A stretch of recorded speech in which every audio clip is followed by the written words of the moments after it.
toxicity. With no passion, and yeah, the candles burning, and yeah, the candles burning, and it's time for you to join the current. Here we go again. Critically drinking, stay thirsty, my friend. Burning love and hoping never.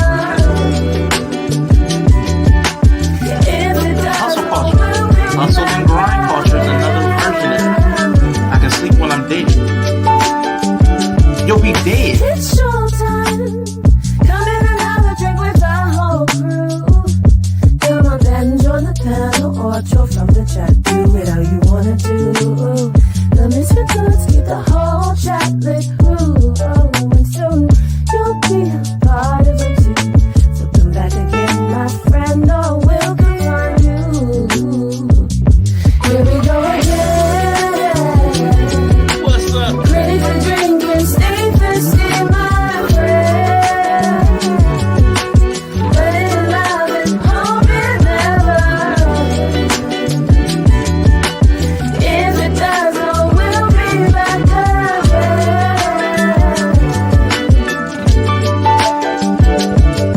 Now let's make one thing clear. Because of you, it's why we're here. You give us life, you give us love. That is why we hold you dear to our heart. Come and join the show, 'cause we need you to grow.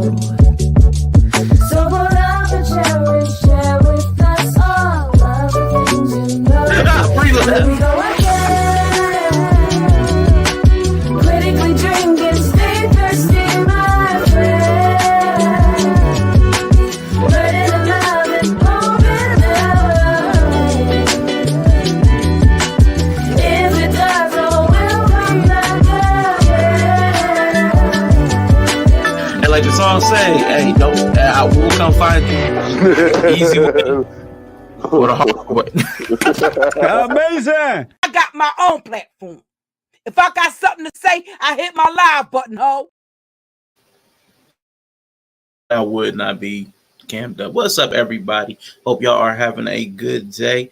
Let me just greet everybody real quick. We had an A in the building. We got Quantum in the building. Let's go, mother sucker.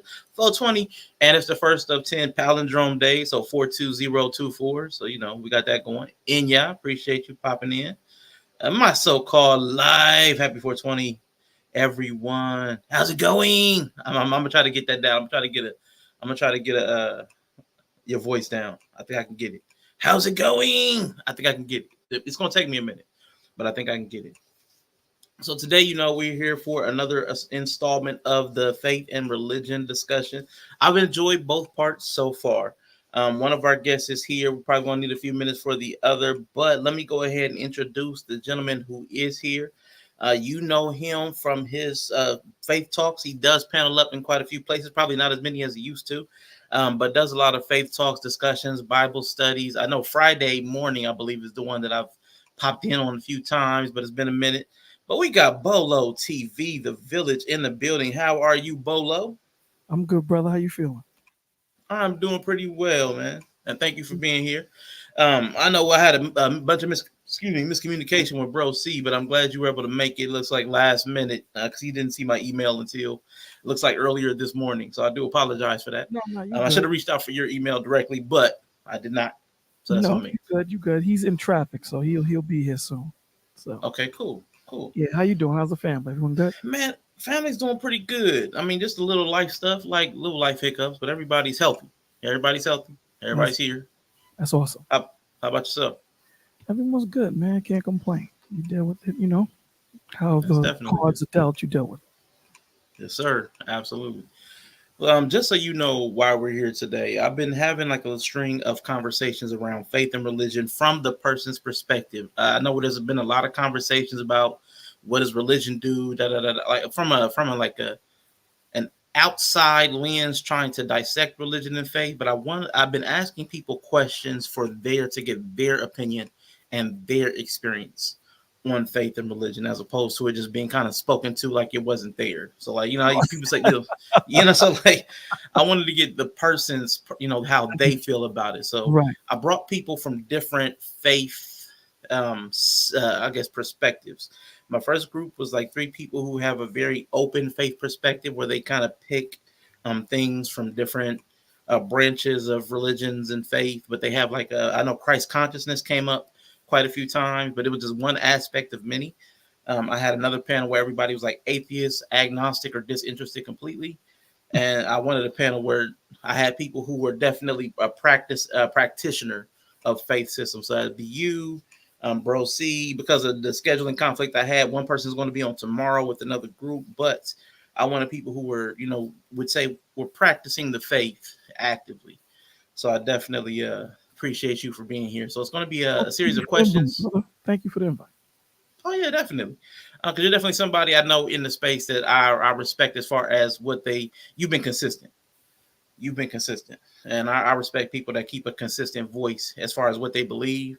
And I may not believe it, but I respect it. You know what I'm saying? So that's always been important to me. So I know who to call. People I know that didn't I'm Christian, but then I'm going crazy on the internet. You know what I'm saying? I'm like, I'm doing something totally dissimilar. So I definitely respect the way you move in this space, because you've had opportunity the way people have come at you over the years to have gone left or right. But you've kept a very even keel. So again, I respect you and your platform. Thank you, sir. I appreciate that. Absolutely. So my first question is, I'm going to ask you while we're here. I'm going to ask you. I'm going to ask you this question. What did you think about when I was killing baby Jesus? I know that got back to you. I know you popped in a couple times, but how did you feel when I was killing baby Jesus, man? It's not a conversation that I like to partake in. You know what I'm saying? Right. So, certain conversations that leads to the imagination, where we can talk about certain things and figure things out and kind of move around it. I think I was there when the conversation maneuvered to we were talking about Hitler and all that stuff. Then it started to go left. So it started to go left. So with me, I in certain situations, I choose to partake, and I choose not to partake, but let people rock how they rock. So I just but when it comes to conversations, there's certain respect that I put on certain things that certain conversations I'm not going to have, like if it's according to your character, right? So it's like if I hear certain people talking about Sean and what I know of you, in your character, and they're starting to have a certain conversation, and it starts to go left, I decide not to partake, in certain conversations. So. And you're saying basically you do the same thing with God. If somebody's like speaking on God in a specific way, you're like, nah, play it. And then it depends on the level of ignorance that the conversation is coming from. If it's coming from a point of someone that really earnestly and honestly don't understand, then I'll have the conversation. If it's, a conversation pertaining to, I know that they know, and I know that they know that this conversation is kind of teeter-tottering on disrespect, then that's where I choose. You know what I'm saying? If it's someone that don't understand or don't get it, then yeah, I'll go down a rabbit hole a little, but, as far as conversations that I know of people that are understanding or not coming from trying to gain clarity or understanding, No, I definitely respect that. Bro C in the building. How you feeling today, sir? What's going on, gentlemen? What's going on with you? Bro C in the building. Hey. Fine, Eric, Quantum. Appreciate all of y'all for being here. Yeah, so now definitely appreciate her. And again, I'm not going to be interjecting. I'm not going to be putting forth any crazy stuff today. I won't be, proposing any, any blaspheming. I won't be doing any blaspheming today. I really just honestly want to get you guys' perspective on several different faith conversations, religion conversations. I'll be using faith and religion interchangeably, but in any of your answers, feel free to separate them, because I know they're separate things. Your faith practice and a religious system are two totally different things, but in the questions, I'm going to kind of run those together synonymously. And if you need to separate them for your answers, feel free to explain it any way you need to and take your time to unpack the questions. And if you have any like counter questions, however the conversation needs to go, let it go that way. But I just want to get different perspectives. And I know I respect, the perspectives of you two gentlemen, let me say. But how are you, bro? C? How's your day going? Man, blessed is the best word in English I could use, you know what I mean? Okay. But yeah, everything's going good, man. Can't complain about yourself. Man, I'm doing all right. I know gratitude, I guess, was the order of the day. My nephew was talking about that. He came downstairs earlier talking about being grateful. He's grateful. I'm grateful to be an American. I was like, wow, okay. That's interesting. Let's go. Okay. But I mean, but a lot of these countries, he's like, we just don't have the kind of freedoms that, we just don't have. We have more freedoms that the other countries, a lot of countries do not have. And he was very appreciative all of a sudden. I was like, okay, I appreciate it. Nothing wrong with gratitude. I know a lot of the conversations I've had, speaking of, blaspheming against Jesus, a lot of the conversations I had, I couldn't have in a lot of places. Right. I mean, it just wouldn't be permitted. Just wouldn't be permitted. So they come to see you. Yeah. Yeah. Yeah. So I mean, man. Same thing about Muhammad. Yeah. Yeah. You cannot denigrate the name of the Prophet Muhammad, and in some places you cannot talk bad about Jesus. So I mean, I'm glad for the freedoms that we do have, and I respect that everybody can have their different opinions and still be, civil, respectful, and just have those differences of opinion. But again, I'm not going to be doing any blaspheming myself. If you guys choose to partake, feel free, but I doubt you will. Just having been around you, I doubt either of you will be blaspheming today. But I want to start with this question. Very, simple question, but it's very specific to you. Tell me about your faith and religion, what you believe it contributes to your life. How did you begin? If you left the church system, please tell us why, and how do you practice your faith outside of church? I'm going to leave the questions up on the screen so that you can revisit the things that have multiple parts. But bro, C, we're going to start with you if you don't mind. My faith and my religion. My faith is that's all I got, man. My faith. My faith represents my connection to God and the livelihood of that connection, and that connection staying alive and vibrant and moving. And God, I don't put the responsibility on God to keep that vibrant. I put the responsibility on myself, you know what I mean, to do that, because I understand, like any boss, God got a lot of stuff to do. And who am I to demand, hey, you got to keep this relationship going? He already doing his part. I have to do my part. And I think that's what a lot of people, when they feel like they faith, that means I just ask you for something and poof, it here. And that's not necessarily faith, in my opinion. Religion is just a way of life, just how you conduct yourself in a way of life. So you can call, going to the strip club a religion. You can call doing anything a religion, you know what I mean? So, cocaine a religion, or whatever, right? Your girlfriend, your wife, whatever, if you put them out of context, put them out of the order of things, they can become your religion. So, but my religion, I follow the path of Islam. That's the path that I'm choosing to walk, to maintain my connection to God. But to me, that's personal to you. As in other words, how you brush your teeth, that's personal to you. We all want our teeth clean. So how are we doing it? That's a personal walk with us. Now I'm gonna tell you, hey, you need to, just the only way you can do this is to be a Muslim. I can't tell you that, because I don't know you, I don't know your experiences, I don't know if that'll work. See what I'm saying? But I can tell you that getting closer to God is gonna work for you. That's gonna be a positive for you. So, and then that takes the responsibility off of you and puts it on me, right? If I say to you, hey, you need to be a Muslim, then I done did all the work for you. You just got to do it. No, you need to search for yourself, because it may not be the right path for you. You may need another path. You may have some issues that being a Muslim may not be necessarily addressing, and the vice versa, right? So therefore, seeking God that's on you.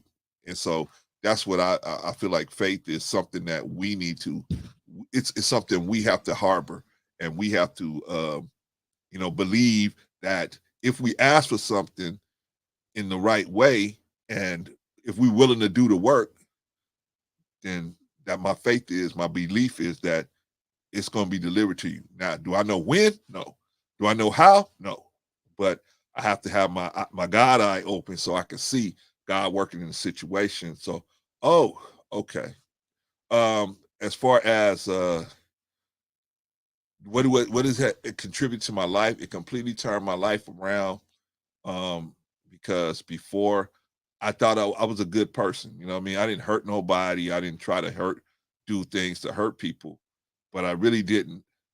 I was really susceptible to the temptations of life.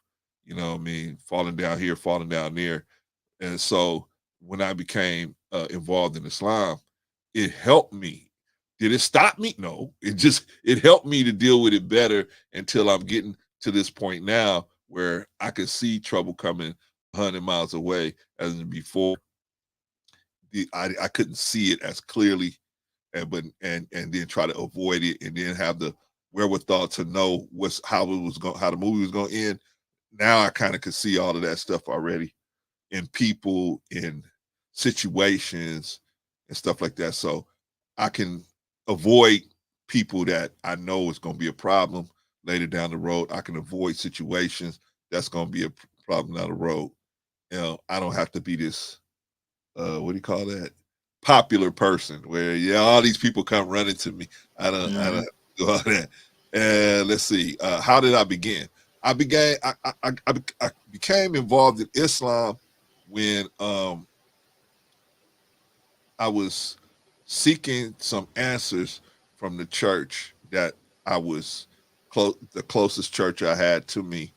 And I went into the guy's office, the elders or pastor's office, and I was just asking him questions about life. And he just kept telling me to pray.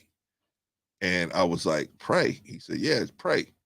And I said, how do I do that? He said, you'll figure it out, just pray. And so that was, now I'm not saying all churches like that. I'm talking about this particular person was doing that to me, and I was trying to explain to him I didn't understand what he meant when he said just pray, just reach out to God. I didn't. What does that mean? I don't know. And so after doing that, a friend of mine kept trying to get me to listen to a tape of Minister Farrakhan. He said, "Man, you got to listen to this tape, man. You ain't never heard nobody talk like this." I was like, "No, man, Farrakhan, he's a hater, man. He's an anti-Semite. He's hates white people. I ain't trying to. I don't hate nobody, right?" So I ran from that for about 2 years, and then I had some tragic events happen in my life that made me kind of open up and see, well, maybe I should take a look at some of this, some other, because what I know is not helping me deal with all of this stuff. Maybe I should take a look at some other things, and that's how I got involved in Islam. I started listening to Malcolm, then Mr. Farrakhan, then Elijah Muhammad, and then start frequenting the mosque, Muhammad's Mosque, number 54 in Compton. That's where I first came in, and then rest was history, man. Rest is history. If you left the church, I'll tell you why. How do you practice faith outside of the church? Oh, yeah, well, at Muhammad's Mosque. Now I'm in 27 in Los Angeles, but just I practice. I either read or pray, or I still try to have my mind open to learn, because I never know. I never think I know everything about anything. I just try to know more, and that's my answer. Hey, appreciate that. Shout out to Mandrell, Greg Bryant, and Kawhi Bree. Appreciate all of y'all for coming through. Brother Bolo, tell me about your faith and religion, and answer any of the following questions as you would like to. Okay. Tell me about your faith and religion. First off, I don't practice religion. My faith is my complete trust and confidence in the Father, whom we call, God, our Lord and Savior Jesus Christ. Um, how does it contribute to your life? My faith is it's a walk, it's a practice, it's a discipline, right? It helps me to have empathy and sympathy, and gives me clarity, gives me understanding. Um, if you left the church, please tell us why. Church is about peacocking. It's a display. Church, it doesn't teach you what you need to know. It teaches you what you want to hear. So it doesn't appeal to the truth. It appeals to making you feel good, right? And how do you practice faith outside of church? By giving to others what was given to me, and that was grace, mercy, long suffering, temperance, stillness, all these things. No, I like that. I like that. I know the church has a. Let me ask y'all both. This is something I had in there, but as far as church, this is something I've noticed. I can't say it's 100%, but have you found that a lot of people that have left a church system and they take it? I'll say they take it out on God, but do you find out that at most likely at the root of it is an interaction with another person that had nothing to do with God? Because I've seen like there's a lot of church hurt. Almost everybody I know that left church and say they don't believe in God or something. Typically at the root of it, if I talk to them, is because of an interaction with another person. Have y'all found anything similar when y'all talk to people? Absolutely, absolutely. From the experiences that they have with the so-called pastor or the deacon, and again, I say this all the time that unfortunately, in when we're dealing with I think religion, period, right? That the first person that gets the black eye is God. It isn't the person that actually did the deed, right? They come in a close second. You're supposed to be a God-fearing person. Why are you doing this? And they don't look at the person themselves as a compartmentalized situation. That this person punched you in the face. It wasn't God. So, just it's easier to blame it on the whole on God itself, because again, it goes into the character. And this is not it- speaking in general. It's easier because when it comes to dealing with the Father, again, you have to look at yourself, because you have to realize that it's easy to blame everyone else opposed to blaming yourself and what dysfunction you bring to whatever situation you find yourself in. Because when you realize that you're the problem, you then have to become the solution. And it's easier to not take accountability and responsibility for the situation that you put yourself in. It's easy to say it was Arshawn's fault. It's harder to say, how did I fall victim to Arshawn or fall victim to Bro C? So yeah, a lot of people they might get hurt by someone in the church or individuals in the church, and it's easy for them to blame the Father opposed to looking at the situation for what it is. They're very emotional, like a lot of us are at times when something might happen. A white shark bite me. I'm blaming all white sharks. I'm not looking for that specific white shark that bit me. I Um, agree with that. Shout out Purple Lover. Go ahead, bro. C. yeah, I found out, being in the mosque, that is that's probably 90% of the people that's in the mosque is they had a bad experience in the church or some other faith, and it was a person that actually, you know, manipulated them or rubbed them the wrong way. But in my opinion, this is my opinion. It all falls back to a disconnect from God that we have, where we don't even know when. See, if we knew God well enough, we would know when we being done wrong. You would know it, but because not you personally, but us as a society, we grew up in this wicked society, and so in this wicked society, they don't show you when you are from God. They celebrate when you are from God. Halloween, all these other different holidays that will celebrate, or instances that celebrate when you are from God. And so you don't know until you get to the end of the road, and then you find out, whoa, wait, what? I didn't come here for this. I came here for this. How did I get over here? And then when you find out the treachery that's going on, you get a bad taste in your mouth for the whole game, right? So you just like, because I have had people come on my show where they had a bad experience with their own mother, and now they talking about motherhood is just no good, but it's just their mother that's the only one that treated them bad, right? So I think it's, but if you don't know when you being treated wrong, that's when you can go so far down the line till you don't find out till you hit the brick wall, in my opinion. I do. I was just curious about that, and not only because Bro C asked it and somebody pointed it in the chat. That's something I got way down in the list, but I'm gonna ask you guys now before I get back to it. Holidays, they mean holy days, like if you go back with the language. But Christian holidays in America have a lot of pagan traditions intertwined, like pagan and commercial practices and influence. Does pagan influence impact the significance of these holidays, holy days, from whichever side of the faith you sit on? All the commercialization. What do you gentlemen think? Yeah, bro. See, answer that first. See, I didn't know we was like the most talented person goes first. Oh, I didn't know that's how we you do go that. first. But that's how we doing that. Then that's Absolutely. how we doing that. All right.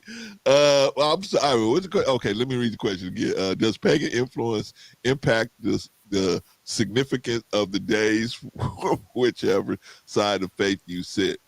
Let's see. Now, give me an example of pagan.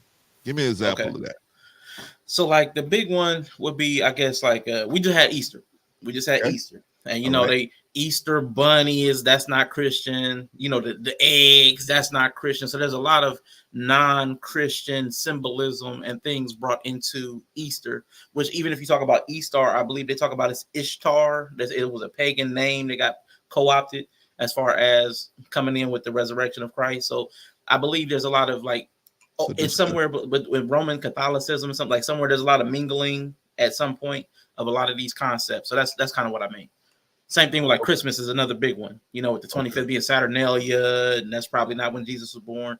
Do you think that even matters? Or does it matter like the intent of the practitioner? Or is it more like all this stuff is kind of diminishing the power of it actually being a holy and sacred day? I think that it goes back to what I was saying just a few minutes ago. The people have lost their connection to God. Whereas so as now they have a defiance. That's the new religion, defiance. They have a defiance for anything having to do with God, right? They are told that, you know, they're winning if they party, if they're able to party, they're able to spend a lot of money, and they're able to have a lot of sex, they winning. And that ain't necessarily so. You can't win if God ain't in your corner. If you ain't, in my opinion, you can't win unless God is in your corner, because you can do all those things. But at some point, you're going to want a deeper thing in your life than just because money will run out, sex will run out. At a certain point, you're going to get tired of partying. You know, at a certain point, you're going to want something more. And that connection to God is that more thing that you're going to want. And if you're not connected to God, in my opinion, how can you win? You could just look like you winning. Yeah, I got all this money. I got all this, all of that. But you're not really. So when we have things that, you know, in my opinion, this is my opinion. It's okay to have, you know, different games that you play and, you know, and things. That's cool. As long as those things don't encourage us to walk further away from God. When we do stuff that encourages us to walk further away from God and his way of doing things and his way of thinking about things, that's to me when we're going to have a problem. Like you mentioned a good point about the Easter eggs, right? That's a subtle encouragement to God, to kind of walk away from really God and what we should really be focusing on, in my opinion. So that was a good example. And then as a people walk slowly farther away from God, their behavior displays that their mentality is further away from God. You see these murking self-deletions, and you see people walking into these supermarkets and just randomly attacking people. That's because the people are so far away from God that all they got left is the devil. He said in the Quran, he says, when you walk away from God, you get a devil for a friend. I mean, you that's all that's left, right? So you'll see that in the behavior of the people. So therefore, in my opinion, you know, when we say holy days and we trying to be holy day, we should really try to focus on God. But the people don't know how to do that, Arshawn. And that's why me and that brother down that's under me, we have to do a show about how to really realistically, like when the brother pastor told me, hey, just pray, just pray about it. I did not understand. We got to do a show on how to actually do those things. But yeah, man, I think that, if we have so much, I don't want to call it pagan. I'm just calling stuff that redirects us away from God. That's You're fair. going to see the kind of stuff we have now. No, I like that. Do you agree with that, Bolo, or do you see it different? We're kind of in alignment. When we look at, you brought up Easter as a example. That was a celebration of the spring equinox. Rejuvenation, and somehow Christianity absorbed that into the resurrection of Christ. Straight demonic. It's evil. You know what I'm saying? So at the end of the day, you can't mix the two. And when we're dealing with this climate of feelings, right? And do as you want, do as thou wilt. That's the climate that we're in. How you feel. This is how I feel. And I feel this way. I don't care less about your feelings, because truth is truth, regardless of how you feel, and regardless of who you are, and regardless of who's saying it. Truth is truth. So, a lot of the times when you have conversations with people that are caught up into religion, they're caught up in they're caught up in their feelings. And again, like Bro C said, it brings you further away from God, because again, it's about how you feel. You hear a lot of people say, well, if my God feels this way, or whatever the situation, I can't, we act like God needs us opposed to us needing him. Good point. You know what I'm saying? So again, when we're looking at this, first off, let's just get it straight. God, you can't find religion in the Bible. You understand? So, when we're looking at the book, there it was never formed of as a religion. In fact, Christ never taught in the building. He taught in the streets and the highways and byways. Why? To take power away from those that had power, because they were controlling the narrative, right? Because organized religion was a way of governments to justify their rule and to keep general populace docile and unified. It also is convenient in a way for them to spread laws, collect taxes, and so forth and so on. So if they control the populace through fear and through emotions, it's easy to control everybody. Even when you watch the television, and you watch the news, they all speak from the same script. They all use key trigger words to move people a certain way and to move them, to the way into the route that they want you to move in. So again, a lot of us don't read. A lot of us, you ask most people that, whether they're Christian, whether they're agnostic or any of them, you ask them, what fruit did Eve eat? They'll tell you an apple. When there was no fruit mentioned, right? So a lot of them, you see them in these big mega churches. You see them with the Bibles out. You see them with the notebooks. No one taking notes. No one actually just doing what it's supposed to be done. Is studying to show thyself approved, rightly dividing the word. Taking what your pastor, air quotes, pastor has given you, take it home, study it, and come back and say, okay, there was something wrong. I need clarification on this portion of what you said. None of them do that. Whatever moves them emotionally, this is what they go with. You look at the music. The music is emotional. The music isn't giving logic. The music isn't giving you left and right. It's making you feel good. That's what this is. Churches feel good. And this is most churches, not all, right? We're speaking in general. It's about feeling good. So when you're talking about the Christmas and you're talking about the Easters and you're talking about all these, all demonic because it's not originating from the book that they claim that it comes from. So you can't add something. It's like me going to a devil worship concert and say, "Nah, I'm not here to worship the devil. I'm gonna make it into something that I want." It doesn't work that way. It doesn't work that way. If you're participating ignorantly or not, you're participating. Like just because you're ignorant of the law does not, it does not. You're not going to be persecuted by the law. I wasn't speeding. I get it. You weren't speeding, but still take this ticket. Now you know.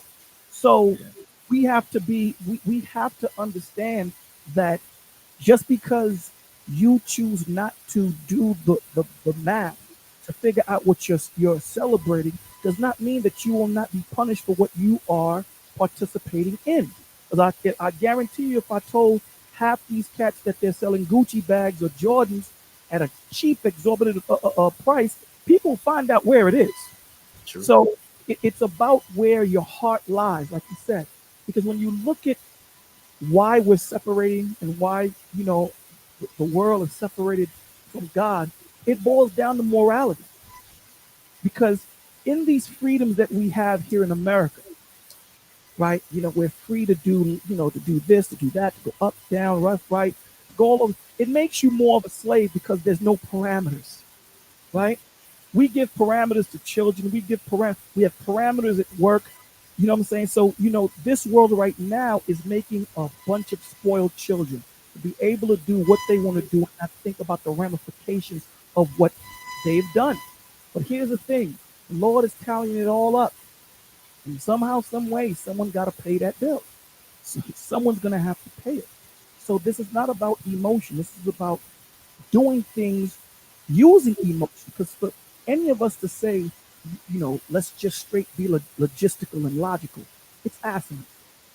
It's asinine. The reason why we have feelings is to connect to each other, right? Because our kids can't come to bro see like I'm Spock and tell him do this and do that. No, I have to connect with the brother and understand what he's going through, so I can be empathetic and sympathetic towards his situation.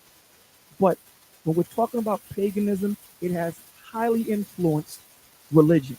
Absolutely. So when they participate in these things, they don't understand the origin of where these things come from and how God tells you that you should not celebrate these days because they don't understand the origin.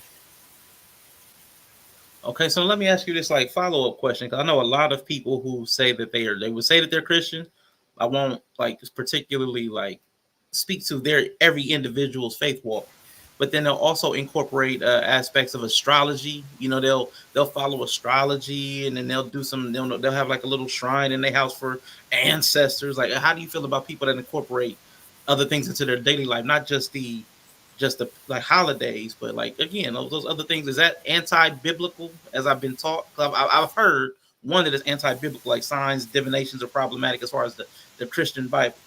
But then also, I've heard that the New Testament is a lot of astrological symbolism anyway. But what do you two gentlemen think as far as like your studies and your background? I give that to Um, bro. you gonna go, Bolo? Or you- No, go ahead, brother. All right.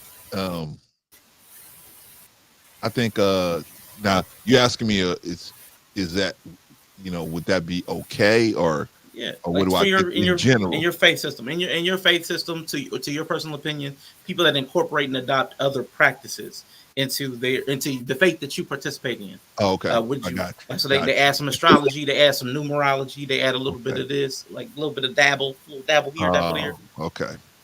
This is well, I feel like this. People can do what they want to do as long as what they're doing is not going to take them off the path of God's path for them. So you want to have a birthday celebration for your son. He's 2 years old, 3 years old, and he made it through a big sea battle, right? Hold Okay. on one He second. oh I don't know. Were you talking to me, Bolo?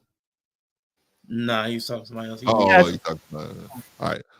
Yeah, so maybe you had a son that was in, St. Jude Hospital and he made it out, right? And you want to celebrate. You want to let the kids see what he been missing, take him to a restaurant or something, take him somewhere, let him play, and it's a celebration of his, yeah, cool. You know what I mean? It's when we celebrate things that's going to take us further away from God. That's when I have a problem, right? Some people can deal with it. Some people can look at astrology and they just look at it as for what it is, right? They look at it's like another book of mathematics. They just say, okay, this is how they, play it, but then there's some people that would set that beside God. Well, I'm not going out of the house. Why?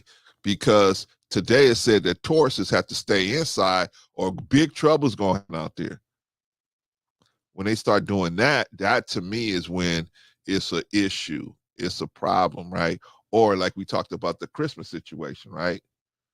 You want to celebrate uh, Jesus, right? You want to celebrate that, right? Okay, so this is your understanding is that he was born at this time, right? Okay, but when you try to celebrate, uh, that, and then you get yourself all caught up in debt, and you get yourself for the next the next 11 months, you're trying to pay off the debt to try to, and it's not even about his birth anymore. It's about get my kids better toys than the person across the street, and get my wife a better Lexus or Maserati than the lady across the street, and just who got the best gifts. When we all got the best gift, which is the gift of God, in my opinion. But to let Mr. Bolo answer. All right. So your question was the difference between, you were talking about astrology, Yeah, people right? that dabble and bring in other practices into their faith, like for you, I would say Christianity. So they're Christian, but they also dabble in numerology, astrology, a little bit of this, little Right. crystals. What do you think? Now again, when we look at the scriptures, we're called believers. But speaking on Christianity, I was in there, I did that. When we're talking about astrology, astrology is the practice of, numerology. We're talking about the signs, the study of spirits and things of that nature. There's a difference between astrology and astronomy. Astronomy is the study and the movement of the stars. Remember, the Lord gave us the stars for months, years, and for signs. They weren't used to summon spirits and things of that nature, like when you're looking at the Black Sabbath and all these different things. So that's the difference between being an astrologer and an astronomer. So when you're dealing with astronomy, you're dealing with things that the Lord tells you ought not deal with. You're dealing with spirits and demonic forces that are beyond man's understanding. Even though man thinks they do have clarity and understanding of these spirits that have thousands of years of understanding and knowledge way beyond what we have, so that's the difference between the two. Okay. Getting back to my questions, I want to ask you two gentlemen, what is God? Who is God Ooh, from your that's a particular good question. perspectives? That's a good question. Yeah, That you is be a having great those question conversations on right your there. panel. On your panel, y'all be going all the time. This is when I typically Vagoda would hit the link. This is typically when Vagoda would be hitting the link. But go ahead, bro. See, you starting that, Bolo. Jump in. All right. Uh, you say what is God? Who is God? Well, God is the supreme being. This is my understanding. God is the supreme being who has no associates. He don't have to go, hey, can you help me lift this? Can you help me? Can you help me put Earth over here? And you help me put Saturn over here? He has no associates. He has no helpers. He has nobody he has to run to for assistance, right? He is able to move on his own independently and judge everything else. He can say, hey, son, you're not spinning fast enough. And then he can do something about that. Or he can say, Jupiter, your gravity is too great. Let me reduce it. See, he can do things like that. Whereas we as human beings are not at that level to be able to do that. Who is God? God is the author of righteousness, man. Whereas everything is supposed to flow a certain way, God is the author of that, right? And so in asking who is God, I got to throw a little bit of who the devil is. The devil is the author of confusion, right? The devil is the person wherein he has an issue with God, as we have read in the Bible and Quran. He has an issue. And so his issue has driven him to, like Bolo was talking about, where it's just feelings now. It ain't even what's right. Because if he was to do what was right, he would say, this man already said how this is supposed to go. Why am I kicking up against that? That would be right. But he's not. He pushing unrighteousness by saying, I was supposed to be this. I was supposed to have everything that you gave this person. And because I'm so busted up over that, my feelings are hurt.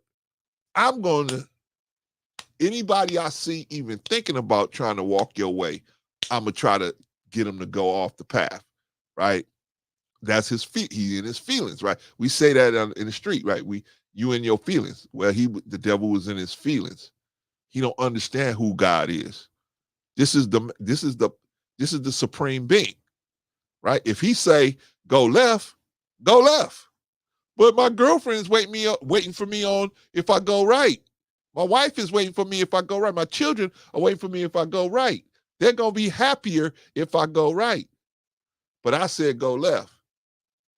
If you go left, you're gonna be happier. Trust me, it's gonna be a better deal. You might not feel good about it initially, but later on, you're gonna see that was the best move to make. So who is God? In my opinion, is the creator and the author of righteousness. And anything he tells us to do, we should do it if we can without hesitation. There is no doubt in it, as the Quran says. There ain't no doubt in what he says. So we should just move out and do it. That's my opinion, at least. Okay, I like it, brother Bolo. I'm What just gonna say add a you? little bit. I'm just gonna add a little bit to what Big Bro said, Brother C. God is the creator of the universe. He operates outside of space, time, and matter. That's what he is. Wow.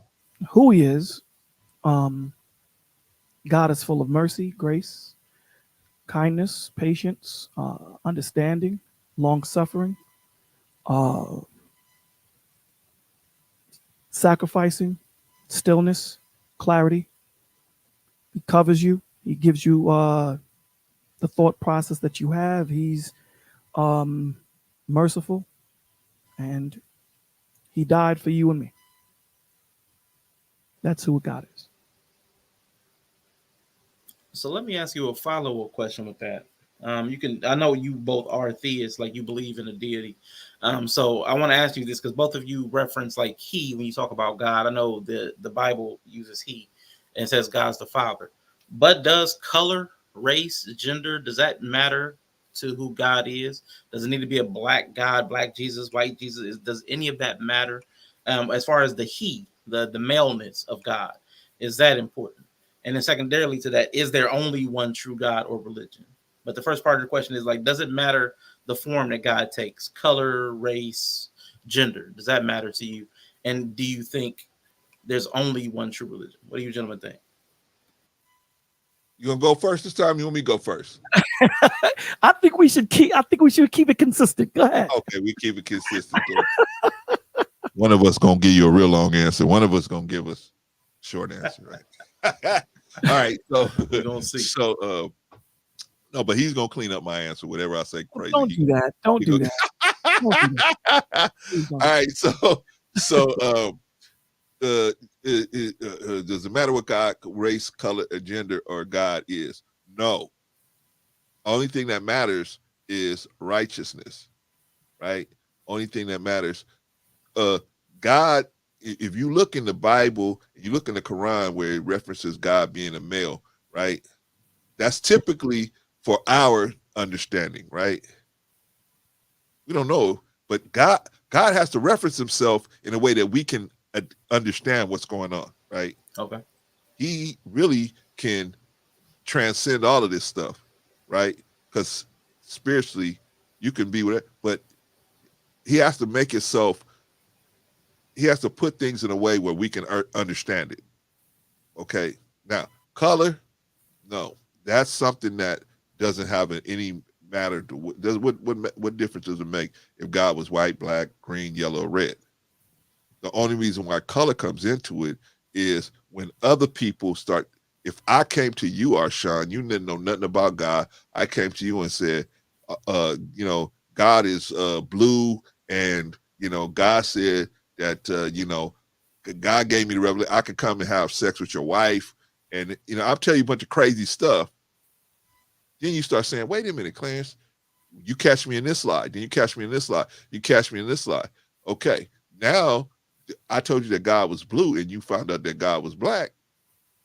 And then you say, hey, it's just something to let you know that this person is off, not because God's color made a difference, but because they gave you bad information.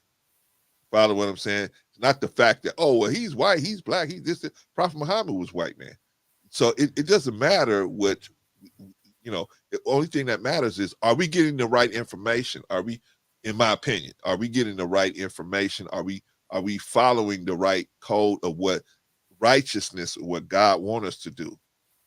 You know what I mean? So that, in my opinion, is because we follow these separations because there was a time where we were supposed to be separated because these people don't follow God. Okay, then God don't want us to have nothing to do with these people that don't follow God. But now we're all intertwined together. So now the fact that you come from a different part of the world and I come from a different part of the world, that ain't so much the issue. The issue is, are you righteous? Am I righteous? Can you intertwine with me, and I'm of the righteous and you of the unrighteous? Well, we can only go so far, because if you of the unrighteous, then we're gonna have a conflict sooner or later. So in my opinion, does that matter? No. And you want me to answer that, is there only one true religion, or God? Yeah. Okay. In my opinion, there's only one God, and no associate has he.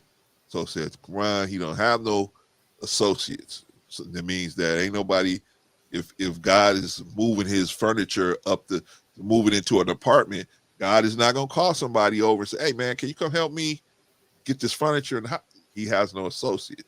So therefore, what he wants to do, he can do, right?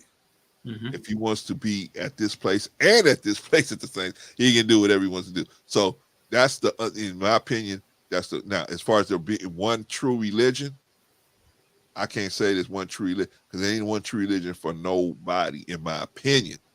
Okay. The truth is the truth, but the path you're going to take to follow that truth depends on your own experiences.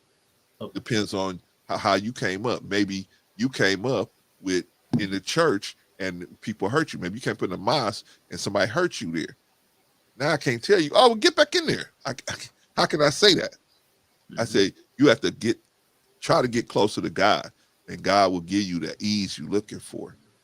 God will give you that ease, but it ain't easy. People think when you pray, you say, God, please give me this new car. Olo got a Mercedes. I want a Mercedes. Give me a Mercedes, please, right? But when you ask for something from God, there's going to be a sacrifice you're going to have to make it go forward. It ain't going to be you just ask for it and it come down out the sky. God don't work that way. Most people don't recognize that. They think, oh, well, if I ask for something and God don't give it to me, then it's something wrong. No, something ain't wrong. You just ain't did your part, right? Yeah. Right? We have oxygen, right? But I got to do my part. I got to inhale and exhale. I got to do my part. If I don't do my part, even though God done provided this oxygen out here. But with that being said, let me let Brother Bolo interject. No, you asked the question, man. I hate when you do that, man. What? Okay, brother. I'm just going to add a little bit because he gave the whole answer. So I'm just going to add a little bit. But we have to understand, we don't understand the true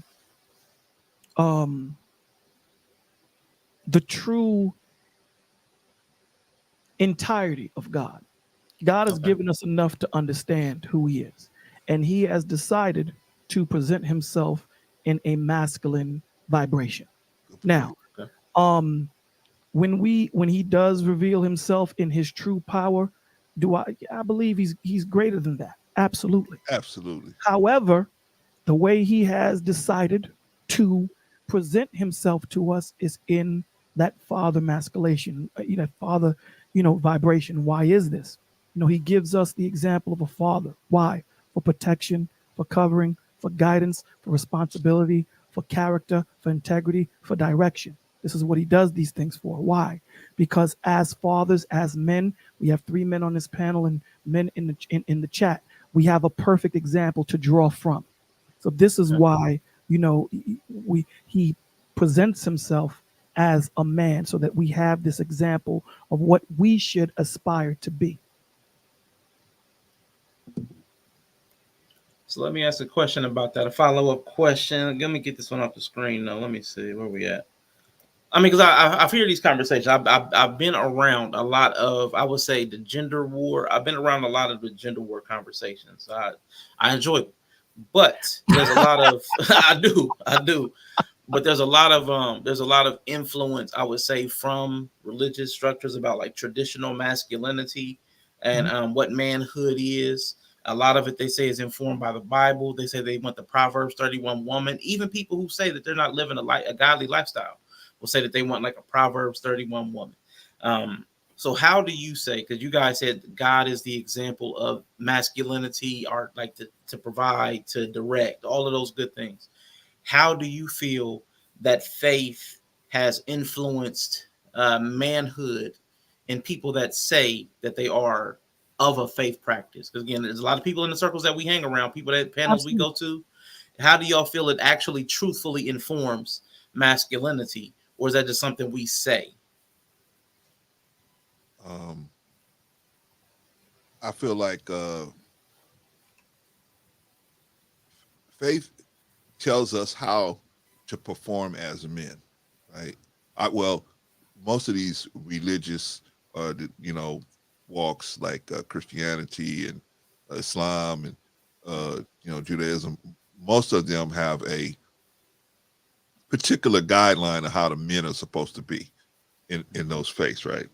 And so the problem, what has happened to us as now, we have a unique situation with us Black Americans. We have a unique situation where, see, faith is backs up your religion or Okay. backs up your morality, right? So you have morals, right? The elders teach the morals to the younger children, correct?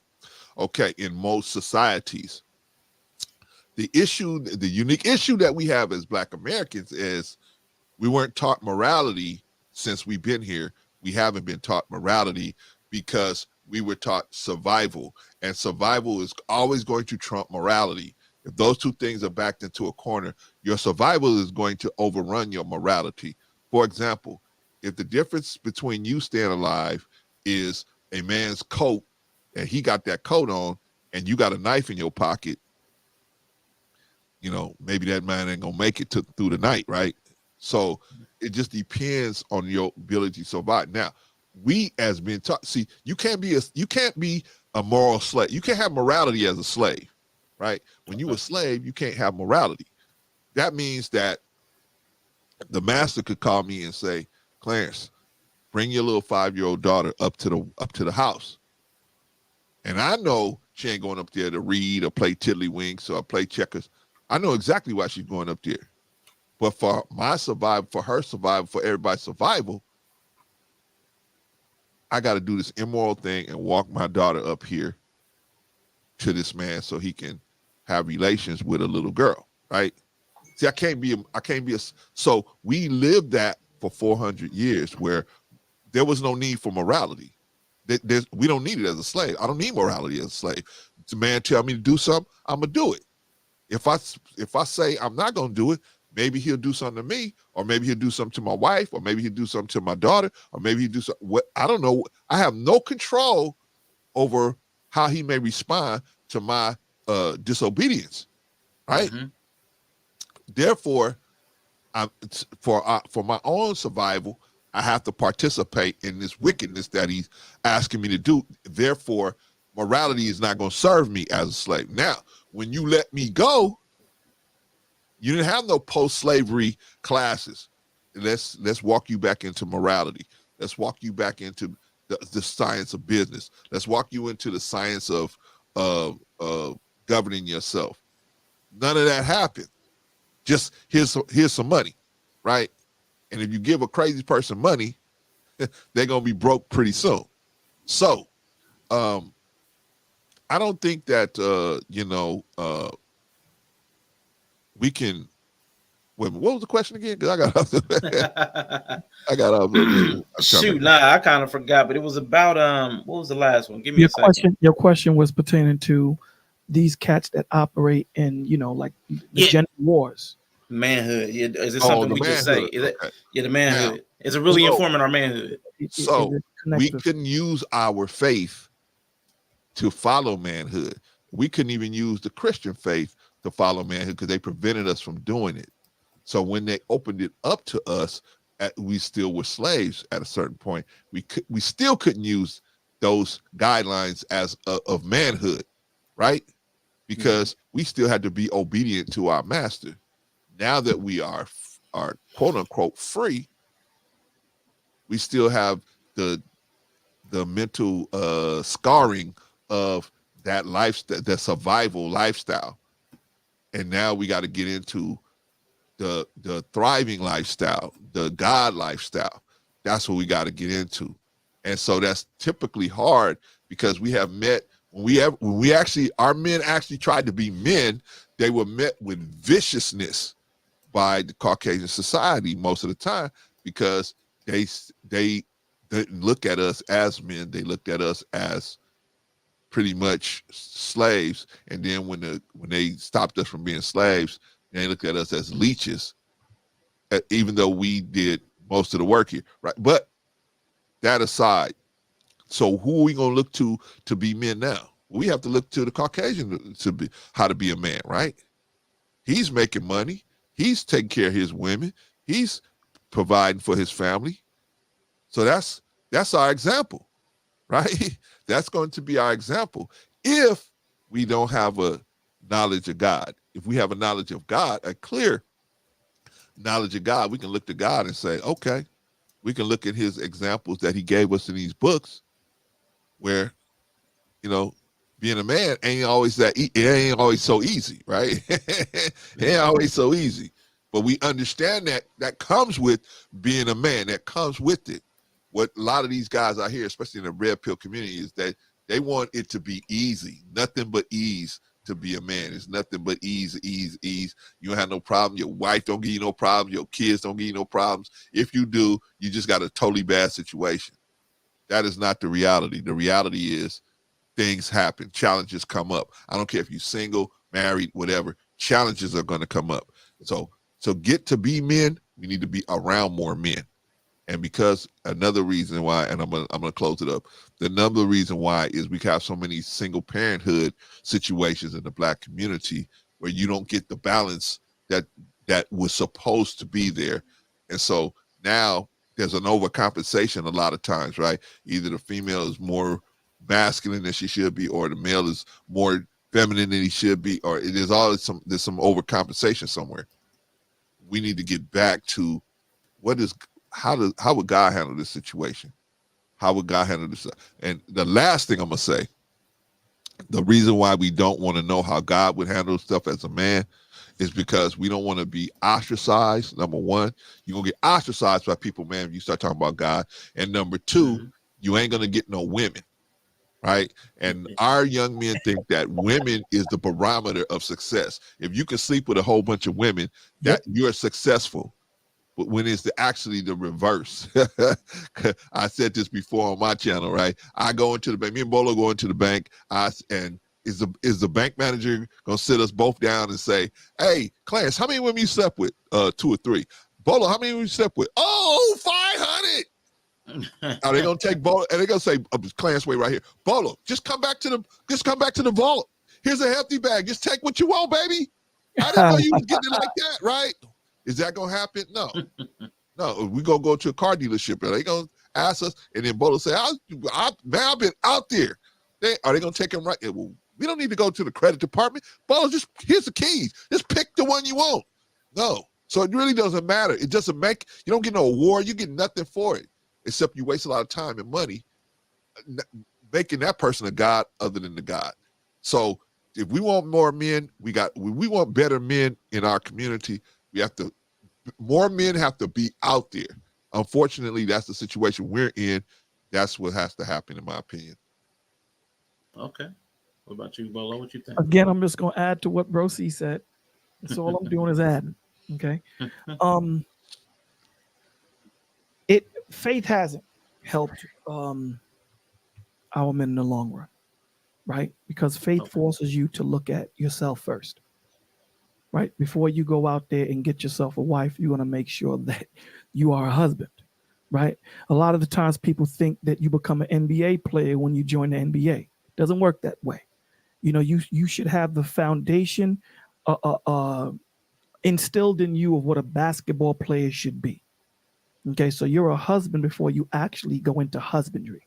This is why the scripture says, you know, he that findeth the wife. She was a wife way before you met her, my G. So a lot of the times these dudes pick bad shorties because they're bad men. It just is what it is. And again, brothers, you know, Brother Clarence and I call simps for this, but, you know, these men are operating, you know, most, I'm not going to say all, most that are in that red pill or in that sector, they're operating out of hurt, trauma, ego, and pride. Agreed. Right? And they don't want to do the work to get themselves right. So they continue to pick the same chicks. They continue to pick the same chicks, and they want to blame these women opposed to, hold on. If you want to call her a 304, you inserted her into your life. She didn't come into your life. So what are you? If you want to call her dirty, you went dirty diving, right? So it goes to the first point that I made. It's easier to blame everybody else opposed to looking in the mirror and say, what dysfunction do I bring? Because now you have to become the solution. They don't want to do the work. So you find a lot of these men operating and finding platforms that will coddle them and allow them to deal with the madness that they're operating in. I'll give you an example. Being a husband is not an entitlement, it's a service. These men don't understand that. They call themselves dictators, they call themselves presidents, they call themselves all these different names, but yet they want to give the woman the same accountability and responsibility when things mess up, opposed to what a president or a dictator would take. If you're a dictator, then that means she has no accountability, no responsibility. Everything falls on you, but they don't want to do that. They want her to have the same accountability and same responsibility, which makes no sense. So eventually they become more emotional than the women that they're saying emotional are. So what Brother Clarence and I do is we hold the men accountable. We say to them, brother, before you go out there and find yourself a wife or go out there and find yourself a helpmate, this is what she is. She's a helpmate. She's a helpmate. That means she helps you. That means that you have the burden on you. She's just a helper, my G. You trip and fall, she's there as the crutch. But you're the main dude. You're the crux. You're the progenitor. It starts with you. But these guys want all of the work. They want all of the recognition. And like Brosi said, they want none of the work. So, you know, I tell these cats all the time, Brosi and I, we tell them all the time that obedience is something that God demands. There is no workaround on that. Submission is something that a woman chooses to give. Good point. They don't understand the difference. Good point. The scriptures don't say that a woman is supposed to be in submission to every dude she meets. No, she's supposed to be feminine to every dude she meets. Good She's point. only supposed to be in subjection to her husband. Good point. And this is what these men don't get. She's supposed to be in submission to me. You ain't her husband. What the hell she need to be submission for? Yeah, should she be feminine? Hello, how you doing? Absolutely.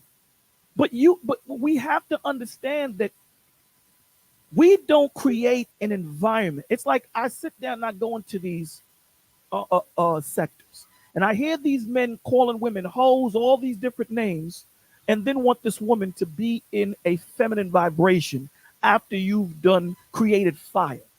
It doesn't make sense because as brothers, we don't even do this with each other, Arshawn. You know, I mean, on my channel, when I'm counseling a brother, I create an environment of love. Doesn't change the fact that we're going to give you truth. It doesn't change the fact that we're going to admonish you. It doesn't change that fact. But I want to create because you have to understand when it comes to men, we are already on the defense, right? And the one thing that we have so much of is pride and ego. So for us to get this truth across to you, we have to have that ego down because it's going to be enough with you dealing with the issues that we are presenting to you. That's going to be hard enough than having to deal with the garrisons that you have all this madness. You know what I'm saying? Because I don't have to tell my wife submit to me. I've never had that conversation. Because again, we have these conversations of alpha and beta, right? Let me explain something to you. A lion doesn't have to roar in his house to let everyone know that he's in the building. You dig what I'm saying? A man, and people know when a man is in the building. So from a counselor's perspective, when you hear these men always talking about I'm an alpha, a counselor's perspective, it's really you're telling me that you're a beta, because you don't need to, defend who you are. You are who you are. And last thing, and I'll land here. When we're looking at these different institutions, church has our women, jail has our men, the schools have our children.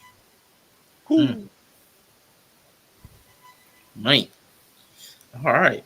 No, I like that. I definitely agree with a lot of that position because it's man, you the red pill. Oh, I can't even. I ain't gonna start. Not even gonna get started, man. But I'm with you. It really got me with the submission thing. I'm like, the Bible. You keep using the Bible, but it clearly says wives and husbands. I'm like, y'all gotta stop that. They're trying to do our Sean. They're trying to find a hack. What they're trying to do is they're trying to say, okay, I'm going to have this equation, and the equation is carnality, and I'm going to take biblical principles and try to add it to a carnal lifestyle, and there is no hack. It doesn't work that way. You're not going to sit here and live a carnal life and then sit there and say, I need me a Proverbs 31 woman. And since we talk about the Proverbs 31 woman, I'm trying to understand, where do they get that women stay home? The Proverbs 31 woman got out and worked. She was out there working like the merchant ship. So all of these different things that we talk about, we don't understand, but we take pieces and bits from it. I had one dude say to me, Brolo, God gives us chapters on women and the wicked women and this, that, and the third. How come there's no chapters on the men? And my response is, because the whole book is about men. That's why. The whole book is about men being out of order. You give me 3 chapters on a woman opposed to the whole book being about men. When you look from the beginning to the end, it's always the king that's out of order. There's always a dude doing something he shouldn't have did, such and such, such and such. Does he give us scriptures on women? Absolutely. But the reason why the burden is on the men is because you are the heads. You are the leaders. So the burden of proof is on you. No, I like it. I do want to ask you something because during the conversation, y'all kind of brought up an idea in my head that the Bible specifically says to judge them by their fruit. It's like you can judge something by its outcomes, how it performs. And I want to ask y'all about religion and faith, specifically in America. And if you want to niche it down to like Black America, that's cool. But the Bible says judge them by their fruit. Can we judge the fruit of the faith systems because the people are failing? Because there's a whole lot of people claiming to be in these faith practices, and we're not doing so well. I think we can admit the black community, especially, who will also over represent in religion and faith systems as far as ascribing to some. Yeah. So we're over correcting there, but as far as who's the worst off in society, where's the fruit? So is it fair? Is this another thing where we talked about church hurt? Are we judging God off the people? Or is it fair to actually say, well, where's the God as far as the outcomes over time? You started with slavery, brother. See, you started 400 years ago. Where's the movement and power of God as far as in the Christian faith and as far as the Black community? Where's the outcomes? Like I said, when I was talking about slavery, that was our educational system. That's where we learned how to obey the Caucasian system. That's how we learned how to do what they say, do what they told us, not because it's the right thing to do, but the threat of your death was imminent. So therefore, when you think like that, you don't have to question anyone else. Just like when we was to know about God, we really know about God, and we know that He wants good for us, no matter what He tell us to do. It might be difficult, but we wouldn't even question it. We just gonna move out and do it. But fear, when you using fear to do that, the fear of retribution for disobedience, now that's a whole nother thing that the people are motivated by, right? So they're not motivated by righteousness; they're motivated by not having harm come to them, and so they operate differently. If they can do something, if they can not listen to you and not have no harm come to them, they'll do it, right? They'll do it. Now, how did we get to this point where people could say God don't really exist because, look at the black community, right? Well, like I said before, Jesus said it like this: many things I could tell you, but you could not bear it now. There's some information that God wants to give us, to impart on us. There's some power God wants to give us, but we are so stuck on this society's value system that we can't make it work. We can't even get there. It can't be imparted on us because we're not there yet. He has to wait till we mature enough. We get to a certain level of maturity where we can say, hey, you know what? This value system is what's going on. It ain't God ain't doing. It's the value system. He can't interject in, right? There was a brother we was reading about, and Bolo will know this brother. We was reading about this brother, right? And the brother in the Bible, the brother was praying and asking God. He was asking God for stuff, but he was always disobeying God. So God finally just stopped talking to him. Just went silent. With radio silent on him, right? Because he was like, hey, I keep telling you to do stuff. You keep doing the other stuff. Okay, I know you're not sincere about asking me, and you really don't. You ain't willing to. And the problem that the brother had was he wasn't willing to sacrifice. See, if we ask God for something, if I ask God, can I have a car? Okay, you can have a car. How much work you willing to do to get it? See, there's always going to be an exchange for that. You're going to have to make a sacrifice. And this is what he tried to teach us. When you put a bean in the ground, you got to sacrifice some time to water it, to make sure the weeds don't get to it. There's always a sacrifice, even in what you ask for. God don't give no freebies. But the people say, well, how come God don't give me a freebie? If God don't give me a freebie, He don't love me. Because my daddy gave me a freebie. My daddy didn't make me work to have a roof over my head. My daddy didn't make me work to have clothes on my back. So my daddy really loved me. Does God really love me? So they question that. Instead of saying, who gave your daddy the world, the environment where he could put the clothes on your back? Who gave your daddy the job that he could put this, he could make sure that you had heat? See, we don't know how to think critically outside of just, I want that money because I want these girls. I want that money. I want these girls, right? So in my opinion, the last thing I'm going to say about this is that these faith systems are, let me use Islam. Islam is a garment. It's a garment. And you see some people, they had a garment, it's nice and clean, no wrinkles. And you have some people, they got it, it's all wrinkly, it's the bottoms are dirty, the shoes ain't clean. It depends on the person. It depends on the person. But like Bola said, we will judge the whole religion based on this one person and how they're wearing this garment, right? Faith is a garment that we have to all wear, and we have to constantly be trying to keep it clean, keep it. Why? Because we don't. Once we join a faith, now we say we believe in this. Now we don't represent ourselves anymore. You don't represent you. Now you represent the whole faith. If I go out here and I do something, they're gonna say that crazy Muslim did that. That's why I'm telling y'all, Islam, man. I'm telling you, right? Same thing Christianity, right? Dude said he was a Christian and he went out and go shoot everybody up in the mall, right? They say, see, that's why I don't mess with Christianity. When they don't think, because you've been taught to just prejudice for your own safety. You was taught to prejudice. So you just think, oh, it's quicker for me to just condemn the whole religion than to look into why this particular person did this thing. It's just quicker for me to just condemn everything. And that thinking process has got us in a bad way as well. But I want to let my brother get into it because he may have something different to say. Yes, sir. What you think, Bolo? Like I say, I'm always going to add to what you say, brother. Yes. Yes. To the question. Yes. Again, it goes into people, they said to Christ, prophesying to us smooth things. They didn't want to hear the truth. They wanted to hear feel good preaching. And that's what they're getting, God never told you, listen, before you take a bath, and this is to both of you brothers, before you take a bath, do you take a bath?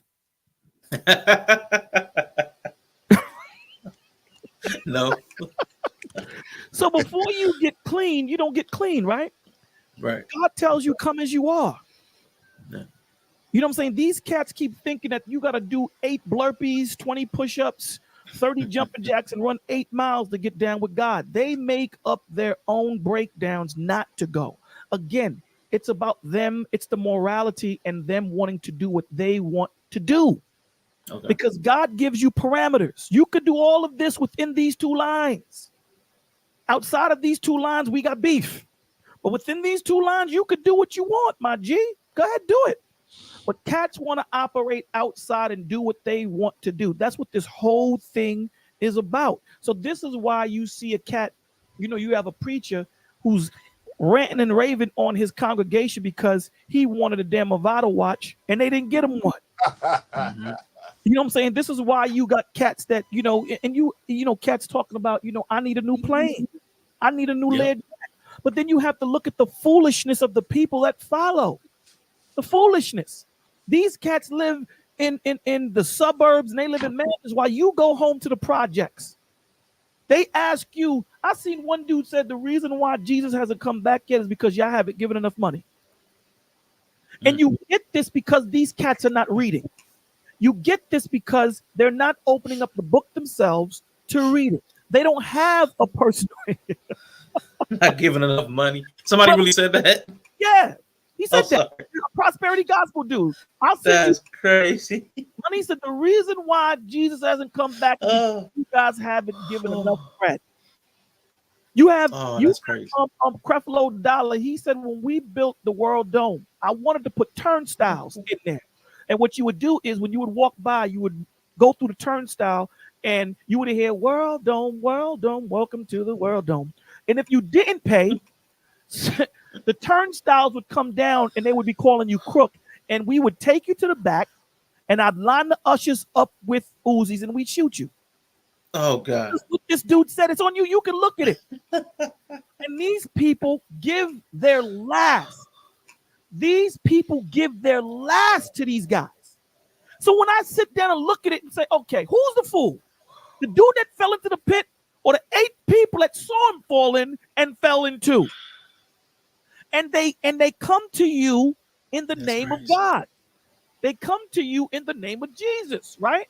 But because you have not read and because you have not had a relationship, you don't understand. It's like, I've seen this example.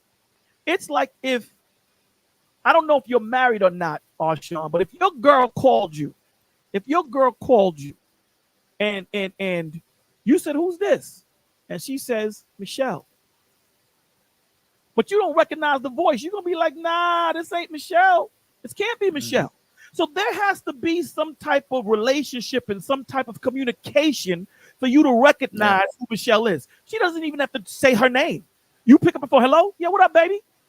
So these cats don't know who they're talking to because they don't have a relationship with God. They don't know who's talking. They can't recognize the voice, whether it's the devil or it's God. Well, let me make it easier for you. If he's asking you for bread to give you a prayer, that's more than likely the devil. Because Christ told you, come as you are. He didn't say for you to come to me, you got to give me a Movado watch. So, yes, these guys are not believing in faith. They're believing in what they want to believe in, because when they go to these churches or wherever they go, and again, this is not every church, when they go to these churches, they're being told things that make them feel good. If you go to church and you're not offended, there's a problem. That's the first thing I say on my channel. When we leave, we all should be offended because we all fall short. All of us do.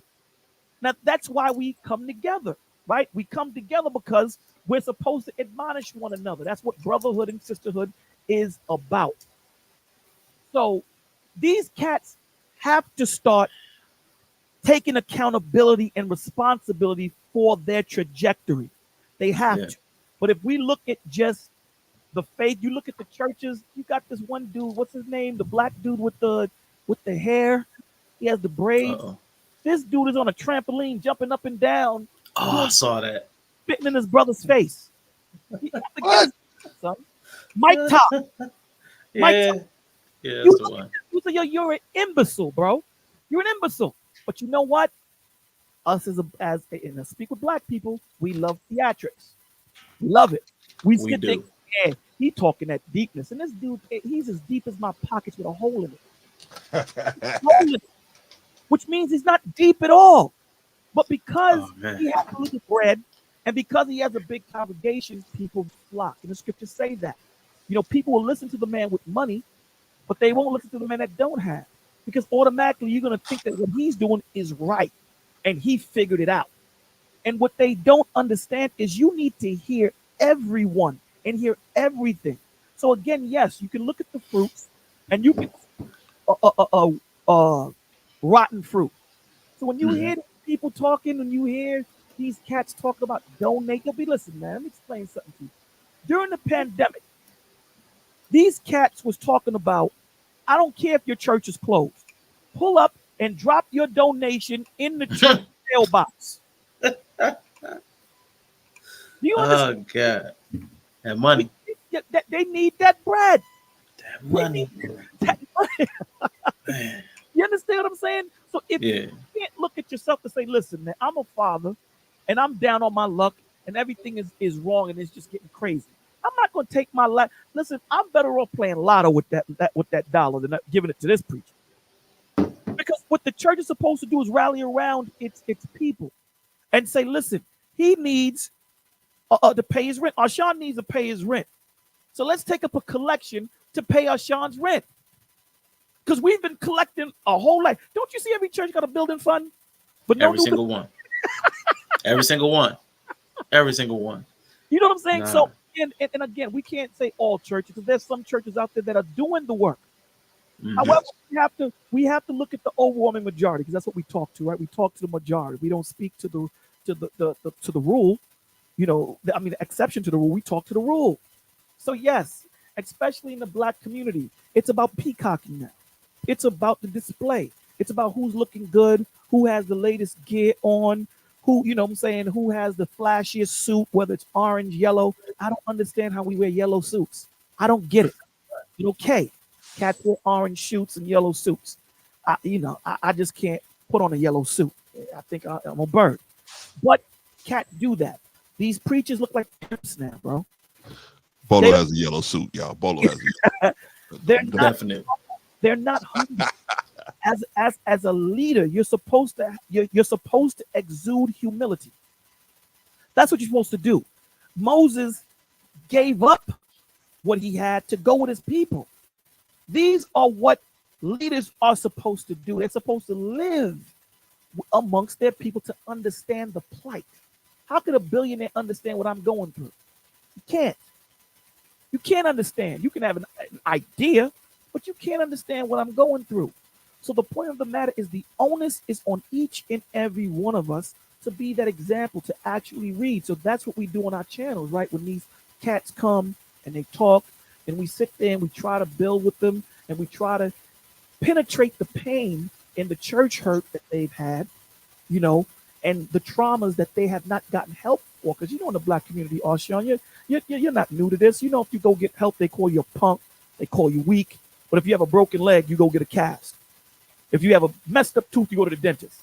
But if you're suffering with trauma and depression, we're supposed to live with it, right?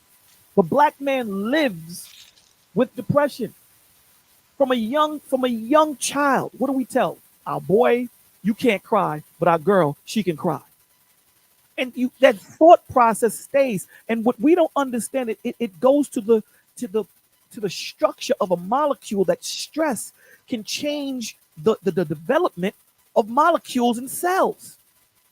And this is why we don't have the articulation of our feeling. This is why you have black men ready to go from 0 to 100, because we're living in our amygdala when the amygdala was created in your brain for fight or flight, not for you to live there. So this goes deep, and I don't want to continue ranting on. So sorry for the longness. Nah, you cool. I mean, it was a good answer. And I appreciate something that kind of reframes my question. Even from the standpoint of the question, people need to know what fruit is before you can judge the fruit. It's like that. That's something I took from what you were saying. Because you're like, the people are going to try to receive instruction from God, but they're listening to people who are not godly. So they can't even judge if they can't even judge what they're receiving is bad. Even as an outsider looking in and judging them, it's unfair for me to judge people who don't know what fruit. You know what I'm saying? It's a double. I can't even frame it, but it's an error to judge people that don't even know what they're looking for. And like, you didn't get what you were looking for, but they don't even know what they're looking for. So how can I, you know what I'm saying? So Sean, God never said that you can't judge. God said you can't condemn. So I can sit here and look at a man. I remember I was on a show. I don't know if I can say his name, but I was on a show. This guy's a lawyer in the black manosphere. And he had a man. He had a bunch of men and one woman. And the woman said, my father has been married to my mother for 40 years. And day one, he's always been emasculated. Mm-hmm. He's always been emasculated. This dude said, if a woman emasculates me on the first date, there won't be a second. So when it got to me, I said, okay, I hear everything you guys are saying, and I agree with everything, most of what you're saying. But when do we take accountability on ourselves? The dude was emasculated for 40 years, my G. When do we say he should have left? First year, 2 year, it's 40 joints. They caught me in simp and said, you see, he blaming the man. I said, I'm not blaming the man. We already know what she is. But he's been going through this for 40 years. You yourself said if a woman disrespects you the first date, you out. How do you just give him a pass and not call out the madness? It doesn't mean that he's less of a man. We got to find out why he took that and subjected himself to that madness. No, I'm not talking about TLA, Dennis Sperling, another fool. Okay. He's a lawyer. You know what I'm saying? What I'm saying is we have to understand the madness that's going on and not propagate it. But you see what these dudes say? Give me that super chat. If you like what I'm doing, give me bread. That's what it is. These dudes are leeches, man. They're succubuses. They're not even a leech.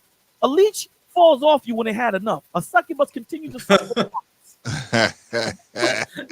Ever since my man has died, what was his name? The dude they call a godfather? Kevin Samuels. Kevin Samuels. Everyone's been trying to fill his spot. And that's what it is. They see bread. They don't see helping their fellow man. Now, again, I'm not trying to tell you not to get your bread. I'm not saying that. What I am saying is not at the detriment of your brothers. Right. That's not right. Yeah. And that's the whole point. So we have to be able to say, bro, you've been going to the church for 8 years and you still think that it was an apple that Eve ate? There's a problem. It's the first 4 chapters. You ever read the first 4 chapters? Nah, my G. we got to talk, brother. Yeah. So we have to be able to create that cocoon of love, right? That cocoon of comfortableness where we can speak frankly and say, Bolo, you bugging out. And be able to say, okay, how am I bugging? You know how many times I've been corrected on my channel? You don't hear me say, well, I'm the man. This is my check. No, dogs, if I'm wrong, I'm wrong.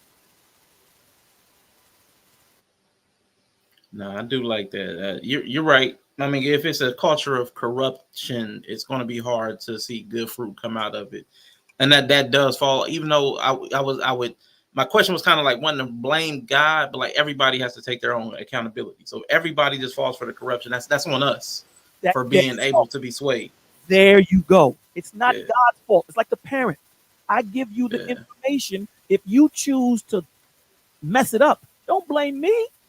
It's mhm, you. And that's the yeah, problem. The problem is we don't want to look at ourselves, Sean, and say, where did we fall? Where did we mess up? Because I seen it mhm, work for Brother Clarence. I seen it work for Sean. Why is it not working for me? And it's easy to say God is the problem. It's easy to say that woman was the one that took me for child support. But you seen her take 3 other dudes for child support. Don't blame her. Where's the yeah, accountability on you? yeah. Totally with that. Now, this is a question I got from Brother C, a conversation Brother C was having on his channel. And I'm like, I really want to hear you guys' perspective. And I think you brought up a bunch of people and it got kind of muddy because, people just start sidetracking and derailing. But I want to hear what you think. Can humans be moral without a religious foundation? I remember me and Brother C had a disagreement with this one. He said no. I believe you said you got to have the religious. As morality starts with religion, if I'm not mistaken. But you'll have it. You can correct me when you're saying going. But if not, where did morals come from before religious reform? I remember when you were having this conversation, Brother C. I was like, man. I'm like, there were morals before religion, but I think Bolo said something like it's written on your heart. But I'm gonna hear from each of you. You can expound on what I remember from what you guys said. But Brother C, starting Bolo. Okay. Can humans be moral without a religious foundation? To me, in today's society, no. Now, if the world wasn't wicked, if it was just out there and you was left to be grow into your own righteousness, then yeah. But because the world is so wicked, we need examples of righteous conduct because we take wicked conduct for righteous conduct and then we get stuck, in my opinion. Now, do I say religion? I don't maybe I meant to say God, and I use that intertwining.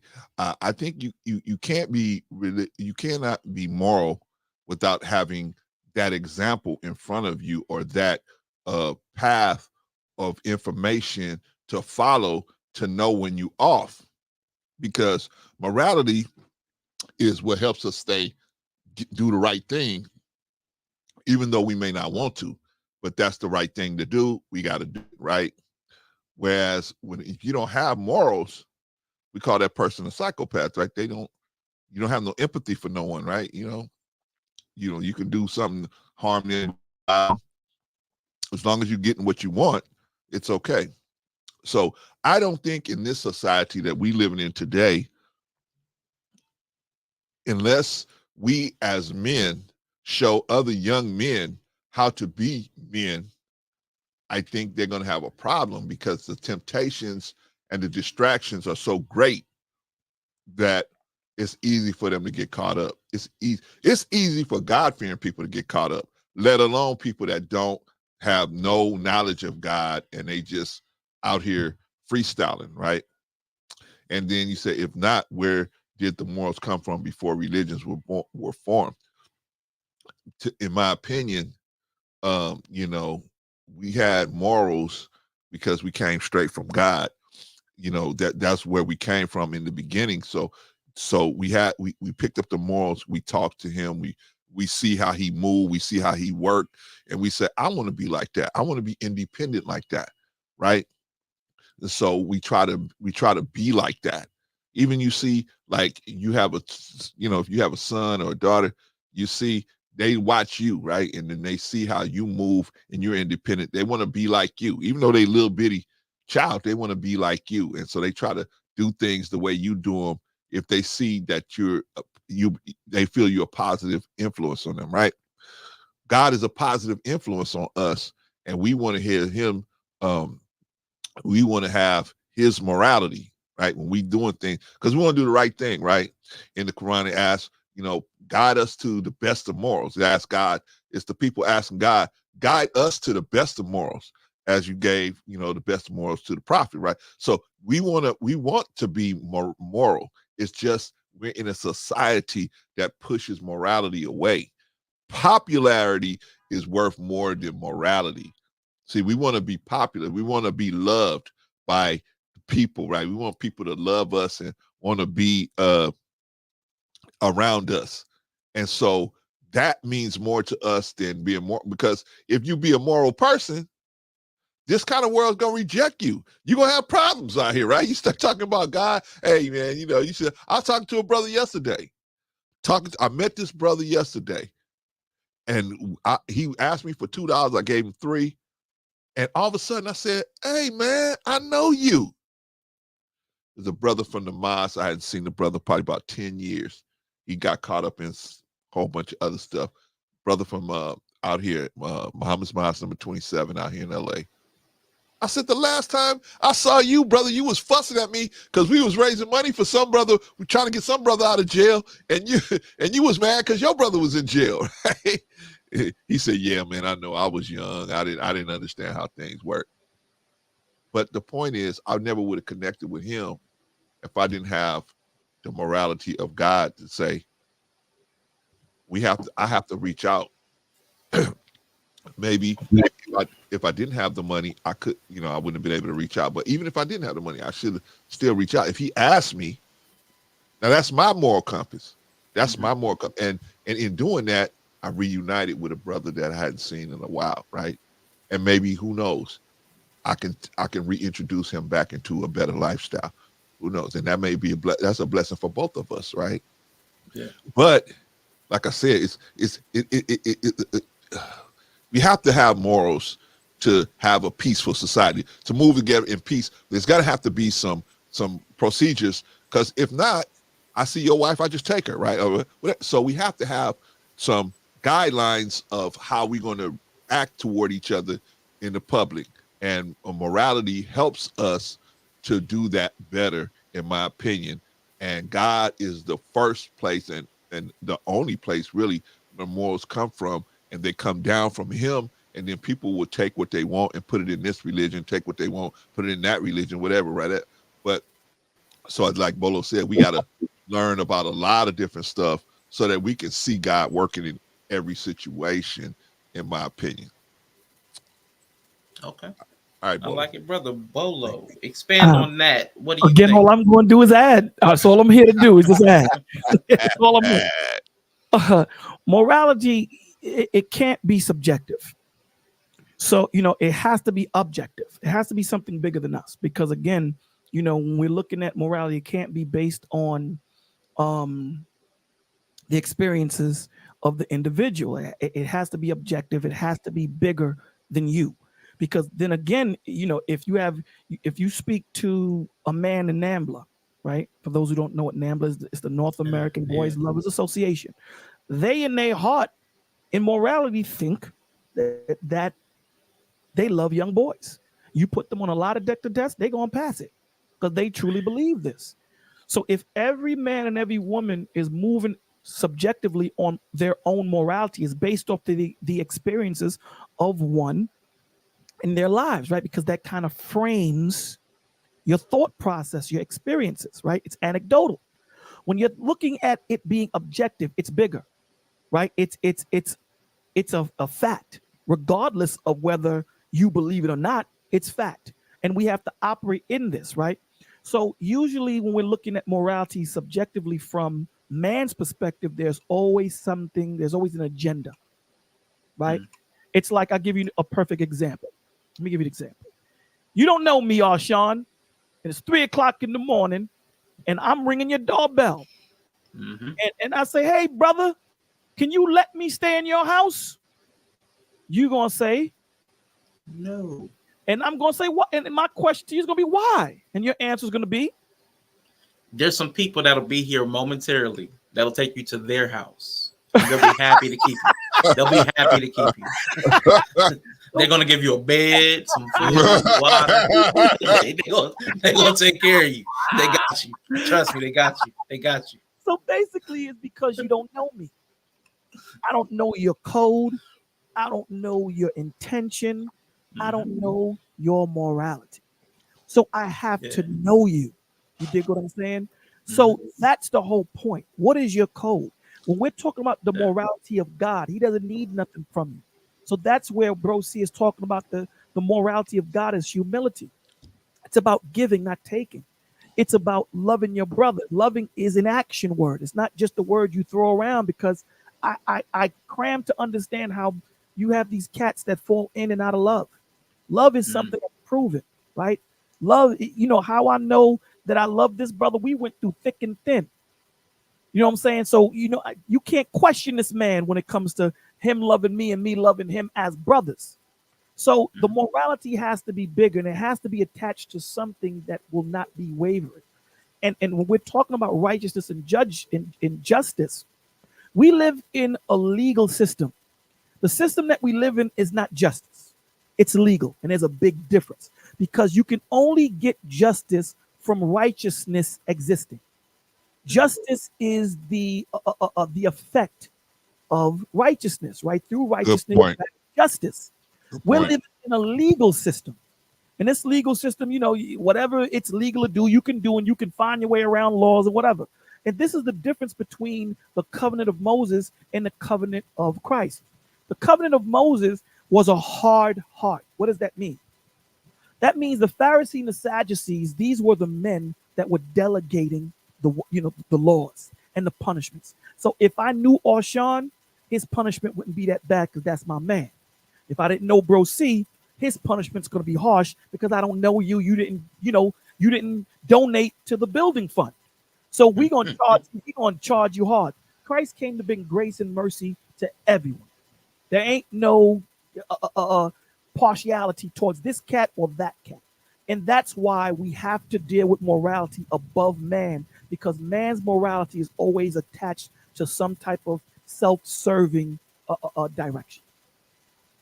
I like that. Shout out to Yell. I saw you said you were lurking, and shout out to Dury. I'm not sure if I greeted you, Mandrill. Appreciate all of y'all for being here. I forgot to mention y'all. I like greeting people when they come in, but I be forgetting. My bad, y'all. No, those are some great answers. I really appreciate those answers. I remember you guys were having a conversation. I was in the chat, so I mean stuff was getting mixed back and forth. But I'm glad to hear y'all's answers, and yeah, so definitely. I do have like four more questions I really want to get to you guys on. So hopefully you guys have a little bit more time for me.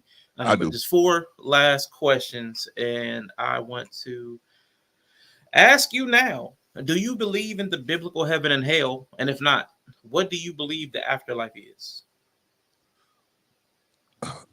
Um, okay, me. Do you believe in a biblical heaven and hell? I do, but I don't know what that's going to look like. I'm being honest about me.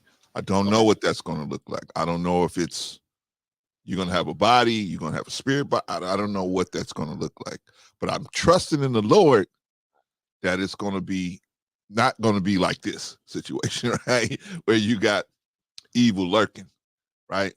So I do believe that there is some type of afterlife. There is some type of situation, right?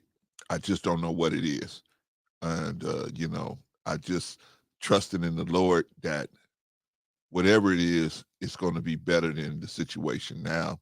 And I want to add something real quick. Now, can you earn that place? I don't know. Now, Bola may have a different opinion, but I don't know if you can earn it. I think you just have to be that kind of person you're supposed to be. And if you be that kind of person and you be obedient, obedience opens a lot of doors. So I think if we just obey God, you know, that ain't even something we have to worry about. That will take care of that situation will take care of itself. So I'm just being honest. I don't have that information, but I do believe that there is something out there. So real quick, just a quick follow up. As far as I know, you said you come through the Nation of Islam. What are the belief practices of after? What is the belief of afterlife coming through like the Quran and Nation of Islam and Muslim faith? Like how Well, where does that what does that say? well, 'Cause I uh, don't know. I honestly okay, don't know. okay. Yeah, in the Quran it talks about afterlife where you're going to have this, but there's a debate whether that's just a metaphor for a spiritual situation, right? There's the debates there. And the nation is like, hey, once they put you in the ground, you know, that's it. There may be some other stuff happening, but we don't know that information right now, right? But as far as, yeah, there's a hard line of what's going to happen. The realistic thing is we don't know. We do know that God said there was going to be some things, but no one has, in our lessons, no one has ever come back and said, yeah, I've been there, I was there, I had a nice apartment, but I decided to come back. Nobody has ever come back and confirmed any of this stuff. So for now, we just have to accept that he said that. Well, not we, excuse me. I just have to accept that he said that, and that there is something. I don't know how that's going to be structured. So I can't say, well, this is the way it's going to be, this is what it's going to be. You know, I know the way the nation looks at it, but like I said, that a lot of things are up for debate as far as, is this a metaphor? Is this this? Is that? So the way I crunch it up in my head is that there's probably something, but I don't know. I don't know how that's going to be structured.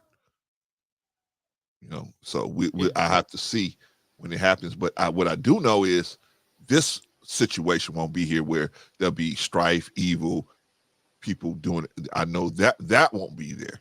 So that'll be the good thing. I respect it. No, I just don't know. I believe there's something. I just don't know. I respect that.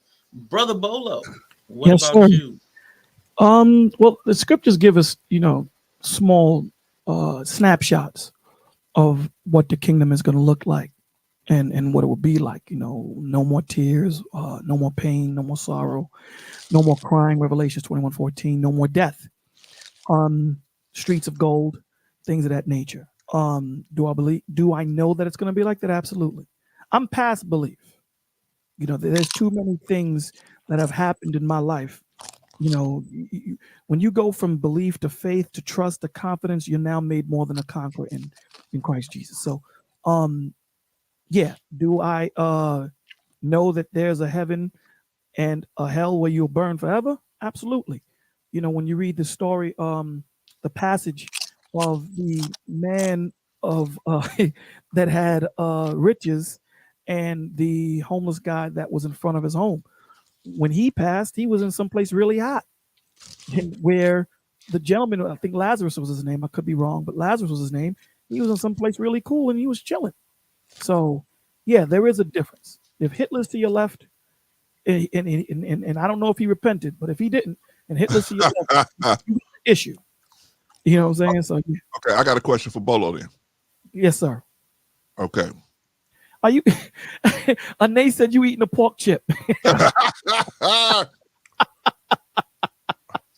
Eating these chips here. All right. Pork chip. All right, Yeah. Bolo. Oh, shout out Ty Lieber. That's why I didn't greet. Ty Lieber, thank you. Go ahead. Shout out to NA. Bolo, okay. So if Hitler repented, like Hitler did all that stuff, Right. and he repented, Right. what's happening with him? He's in. If he He's repented, he had an open and good heart, brother. It is what it is, dog. At the end of the day, I can only say to you that the Lord judges your heart. If it's something that you have to do before you go, then that's not sincerity. You know what I'm saying? At the end of the day, the dude that was crucified with Christ, he got in. Why? Because of his sincerity. So again, I don't know. That's why I made that statement. I don't know. I have no clue of what this dude's relationship was. So I can't condemn him. Right. All I can say is if he didn't, we can look at it this way. Look at the works that we've all done before we found God. Yikes. There you go. The only difference is, the Lord put you to work. He put me to work. He put Arshawn to work. You know what I'm saying? To get this information out. There are going to be some people that, last minute. It is what it is. So, I can't condemn. I don't have the power to say that. All I can say is today might be your tomorrow. So if you haven't accepted him, you might want to do that just to cover your behind. You know what I'm saying? And again, it has to be from a sincerity standpoint. It can't be, well, I got cancer and I'm about to die, so let me do it. That's not sincere. That's not sincere. I'm apologizing to Arshawn because I know everyone's going to his party next week. y'all, Sean, my apologies for what happened last week, man. And then he hears me having a conversation with Brother C. Yeah, the only reason why I apologized to him was because I wanted to go to his party. Now you can't come. But the difference between Sean, us, myself and you is God knows your heart. So you ain't even gotta have that conversation. He already knows who you are, like with Pharaoh, right? Pharaoh was already a man that was stubborn and already egotistical. So he already knew which way he was going. This is why he said to Moses, he's gonna harden his heart. Because I already know who I created and I know what I created them for. I'm gonna tell you, there's a parable in the Bible, Bolo, or one of y'all will know the name. One of y'all will know the name. But there's a parable where they're talking about daily wages, and somebody is like, "Hey, I need you to work the rest. Come at 8 a.m. I want you to work the rest of the day for $50." Okay, cool. Then they go to the next person like, "Hey, it's midday. It's noon." Was that Bolo?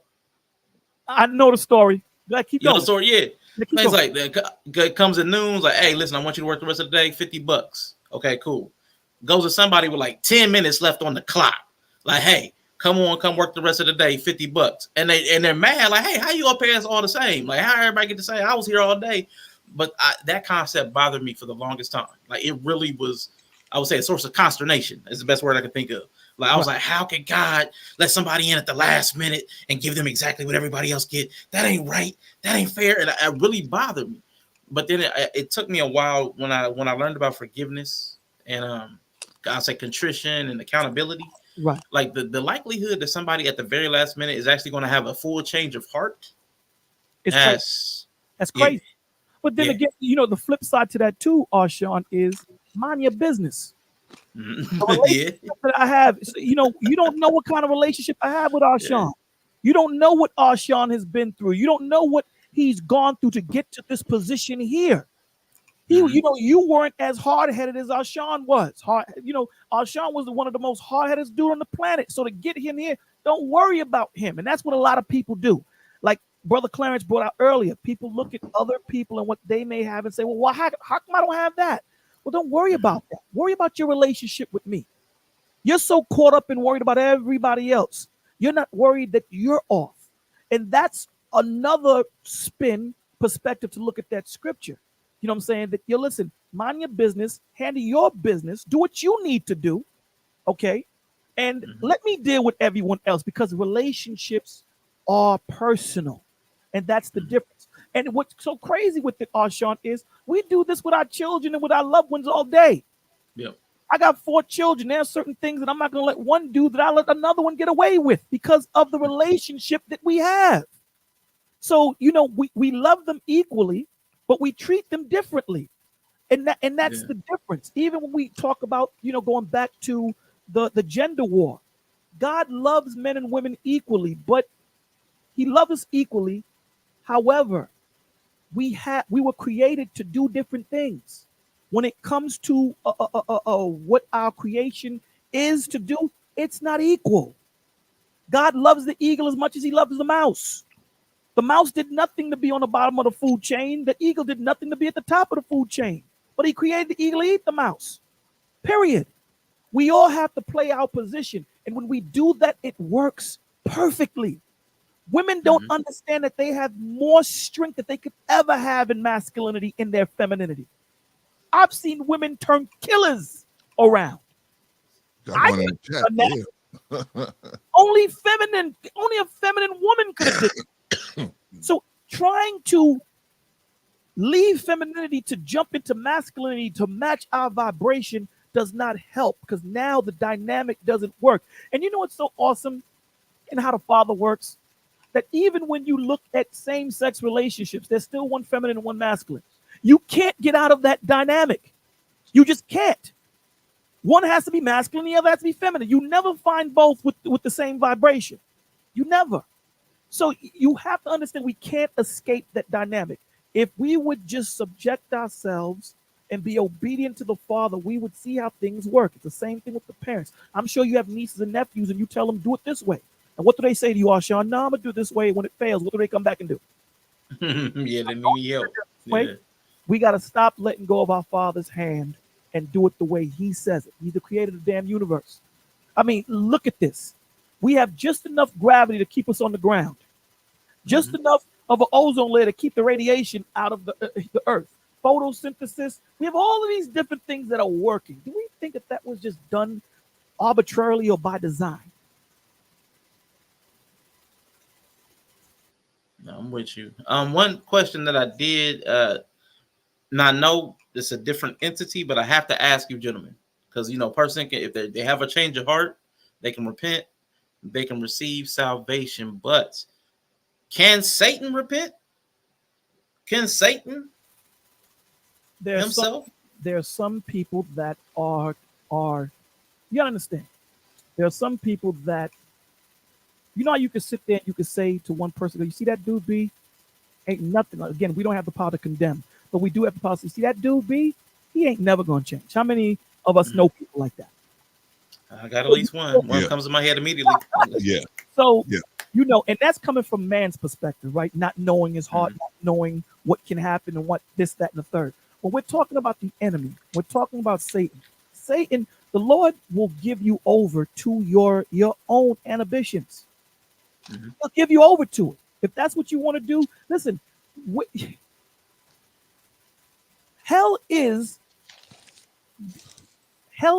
not being in the sight of the Lord. It's the same thing when you sit there and say, what is cold? When there's no heat. What is darkness? When there's no light. So that's what you have people that have chosen to say, this is what I want to do. And their heart is seared. It's seared. You can't change them. You know what I'm saying? You can't. And it's not my job to do that. It's not my job. My job is to plant and water. God gives the increase. So when it comes to spirituality and knowing Satan is seared, my G, and the Lord will turn you over to what you want. If that's what you want and you want to be away from me, you can have it. So he's too prideful and too egotistical to repent. No, I can respect that. Let me ask you this one, bro. See, because Brian asked this in the chat. Like when we have those Bible stories, I know because you dive into the Bible with Bolo and Vaughn Bryant, you dive into the Bible all the time. But when we have those biblical figures like a Pharaoh, like Judas, do you think their role was specifically like they were condemned to hell before they were born? Like this is their path, and they're going to have this particular interaction with the biblical figure as I would say the counter agent, or say the op or whatever word. I can't think of the word. Is the word I'm trying to look for, but I can't find it. But do you think these people were created or dispatched just to be sent to hell, like to complete that mission and then to go on to hell because they were the enemy of God and his people? I don't think that they were, that was, this is my opinion. I don't think that was the overall viewpoint. I think the overall viewpoint was everybody was going to do good, right? I told you what to stay away from. Just stay away from it and everything's going to go right. But it obviously didn't go right? Because like we talked about earlier, you, me, and Bolo talked about this earlier, we have free choice. We have a free will. So that means if me, God, I have to give you life, I have to give you the free reign to do what you want to do. Excuse me. That's going to show whether you are sincere about what you're doing, because sincerity is important, right? So if I just make it so, well, there ain't no evil, so I don't know if you really love me or not. There ain't no challenges. I don't really know if you love me or not. I have to have the possibility of challenges being around. Now, do I want you to have challenges? No, but just the fact that you have the opportunity to select other than me, that will let me know how much you care for me, right? You can't keep your wife in the house and lock her in the room and say, okay, I'm going to work, and you lock her all up and she can't use the phone and she can't do nothing. She has to have the ability to talk to, the workers that may come work on the house and the plumber that may come. She's going to be out and about, right? But that's how you know if she really loves you, because she's going to come back to you. She's going to spend time with you. She's going to not disrespect you by conducting herself in a certain way in front of strange men, right? That's how you see. And that's the same thing with us. With God, he has to, the reason why that evil has to be here, the choice has to be here, is so that we can see how sincere we are about him.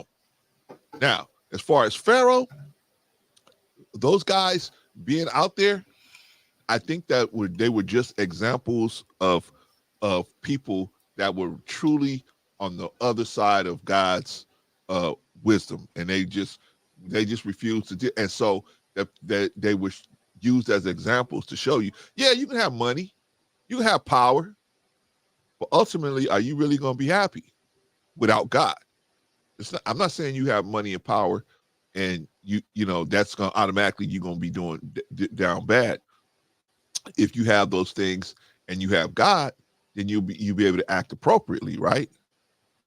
But if you don't have God, how are you going to be able to teach your children? How are you going to be able to have your wife teach your children about you? Your wife should be teaching your children. The closest man we got to God is sitting right there in the living room, right? They should be so wanting to be like you. And of course, we should be that person that when they look at, they say, man, I want to be just like my pops. I want to be just like that man. Man, he represents God's wisdom well. And so you little, you don't understand that. But when you get to a certain age, you can ask, Pops, why do you always do this way? Why do you always do this way? Because son, God is in my life, and I let God direct my path. And I try to stay close and connected to God so that I can move in the right way. Right. And then like when you have a child, you get to a certain age, man. Sometimes they stick with it, sometimes they don't. Sometimes they stick with it, sometimes they don't. And then sometimes they come back. After they've been out in that world, they got their butt kicked like the prodigal son. They come back. So it just depends on, depends on the people. And, I don't think that anybody was made to go to hell. Everybody was made to enjoy God's mercy, but they elect to go and do other than what God said. Well, then you get that whatever comes with that, right? But God is a God of sacrifice, because he had to sacrifice. He had to sacrifice a lot of pain to create himself, right? So, I mean, just a lot of things, create all this stuff that we had, right? We have out here, we able to do. And it's just like anybody else, man. If I say, hey, Arshawn, you got some good Nikes, man. Can I borrow them Nikes, man? Can I use them Nikes? I take your Nikes. I take your, well, let's just, for this example, Arshawn, you said yes. Yeah, I'll say it. Yeah. So I take your Nikes and I bring them back and they're all busted up, right? They're all torn up, they ripped up, the laces are gone, everything. You like, yo, see what happened? What's going on? I was like, oh, well, I just got into it, man. This girl wanted the laces, man. I just gave them to her, you understand. And I just throw them back at you, right? People that don't sacrifice for stuff, they don't usually take care of stuff. But the people that are better at sacrificing can appreciate things more, and they can go farther to the root of how it actually came about and who actually did it and how the person even cared for them. So do I think that those people was born just to die? No. Do I think the devil was born just to die? No. I don't think they was born to die. I think they was, because life brings with it the free will to do what you want to do, and they elected to do other than that because they didn't want to make a sacrifice, in my opinion. But I could be wrong. Let Brother Bolo go. Yeah. Let me reframe the question for Bolo real quick. But shout out to Risa Neal in the building. Appreciate shout you. Shout out to Risa. The question on the table, Bolo, was from Greg Bryant when you were talking about like God hardening hearts. So does that mean that Pharaoh was just sent to go to hell? And then like Inya added, wouldn't that be predestination? I think determinism is another term. Is like right. Certain schools of thought. But how do you answer that question, sir? Well, let me throw this at you. We all have nieces, nephews, children, and we pretty much know their personalities and pretty much can surmise which way they're going to go. Is that a good deduction? Yeah, most of the time. So, right, most of the time, right? And again, we could be wrong. They could have, go left or go right. Yeah. How much more the God of the universe? Okay, so when we're talking about Pharaoh, God tells you in Jeremiah 29:11, I know you. I know what I've created for you, right? So you're talking about a dude that already had an egotistical thought process, and God just used that to get his point across. Does that make sense? So you have something that's already established, and I'm going to use this, right? Yeah. So in other words, if I'm a general and I got Bro C and I got Arshawn, I got this situation that I need to be handled loudly. Now, I talk to Bro C, and Bro C's like, yeah, you know what I'm saying? I know he can do it, but I need this done a certain way where things don't happen the way it happens. When I talk to Arshawn, he says, I can do it. I'm sending Arshawn. So we have to understand that. Do you mind if I read a scripture? Please, Okay. go ahead. So we're going to read Romans chapter 9, verse 20. And he says, but indeed, oh man, who are you to reply against God? Talking about us as man. Who are we to apply against God? Will the thing formed say to him who formed it, why have you made me like this? No, it's a disrespect.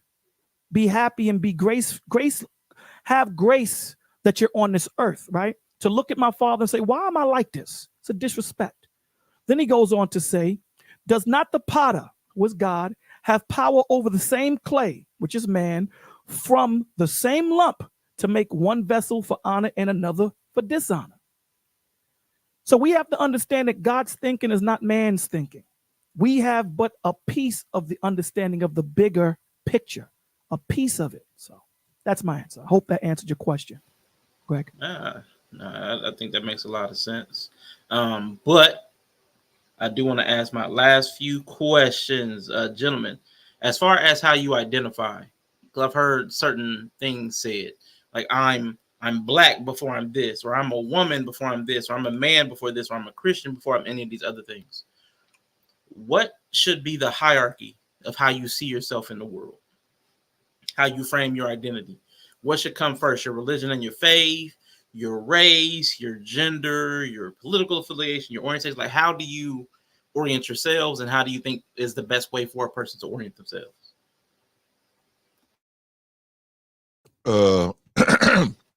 Excuse me. In my opinion, we was taught in the nation that we should identify ourselves with God. We God's people, and that's what we should do first, because identifying ourselves as God's people, that puts us in the position of keeping the memory of God in our head and what we should be doing and how we should be acting and traveling in this world. And so that, in my opinion, I think that would help us to straighten out a lot of the problems that we have. We understand, hey man, we supposed to be of God. We're not supposed to be, just kicking it in this situation. So I identify myself as a child of God, you know what I mean? And I identify as a believer in God, and and I let everyone else identify themselves, whether they're a believer or not. I don't say, hey, you ain't no believer because you don't do Islam, or you don't believe it because you don't do Christianity. I don't do that. All I say is, if a person want to say because some people, they're not in a position where they can go to church every day. They're not in a position where they can go to the mosque. They're not in a position. They just out of sorts, man. Their life is upside down, and so they're trying to make it. They don't really have the time to do all this stuff, so they have to follow how they worship. Now, that's what we were talking about, sincerity earlier. Sincerity plays a big part in that. See, just because when you're talking about the workers, right? The workers, and the one worker came at a couple minutes before the job was over, and he was going to get the same pay as a person that been there 8 hours, right? I'd have been heated. Okay, so as in a human understanding, that would seem unjust, but it's to show that everybody has an opportunity to get paid from God, to get something from God, to get the rewards from being on God. Even if you come at the last minute, if you sincere, you can come. See, the man what they didn't tell you is that man was ready to do that work. He was going to work for them 10 minutes, right? So that means that the door is always open. The door is always open for us to receive what God has said he was puts aside for us if we would ask and we're willing to work for it, sacrifice for it, right? But I'm saying that all of that has to happen. But it's not going to happen if we identify, in my opinion. What we're doing now is identifying ourselves as, our own thing. And that's what's killing us. We don't have a unified identity like we did before we got here. We had a unified identity. We had unified, but now we don't. We have a unified identity as the children of the devil, children of the corn, right? We doing all types of wickedness out there, right? Following the value system of this world, which is money and sex. And money and sex have a place. I'm not saying that money and sex don't have a place, but what I'm saying is they don't have a place over God. They just don't have a place. There's no place for them over God. So if we identify as God's people first, before Crip, Blood, agnostic, outlaw, whatever, police, reverend, whatever, we identify as God's. I'm a child of God. You a child of God. It's like I told you about. I went to that dude yesterday. I didn't go to him on no, I got a job, you ain't got no job, that's why you begging me for money. I saw him as a child of God. I saw myself as a child of God, and I went to try to help another child of God, right? Even though he was way out of sorts. But that's how people going to be, right? They're going to be out of sorts, man. They're going to be like trying to get over.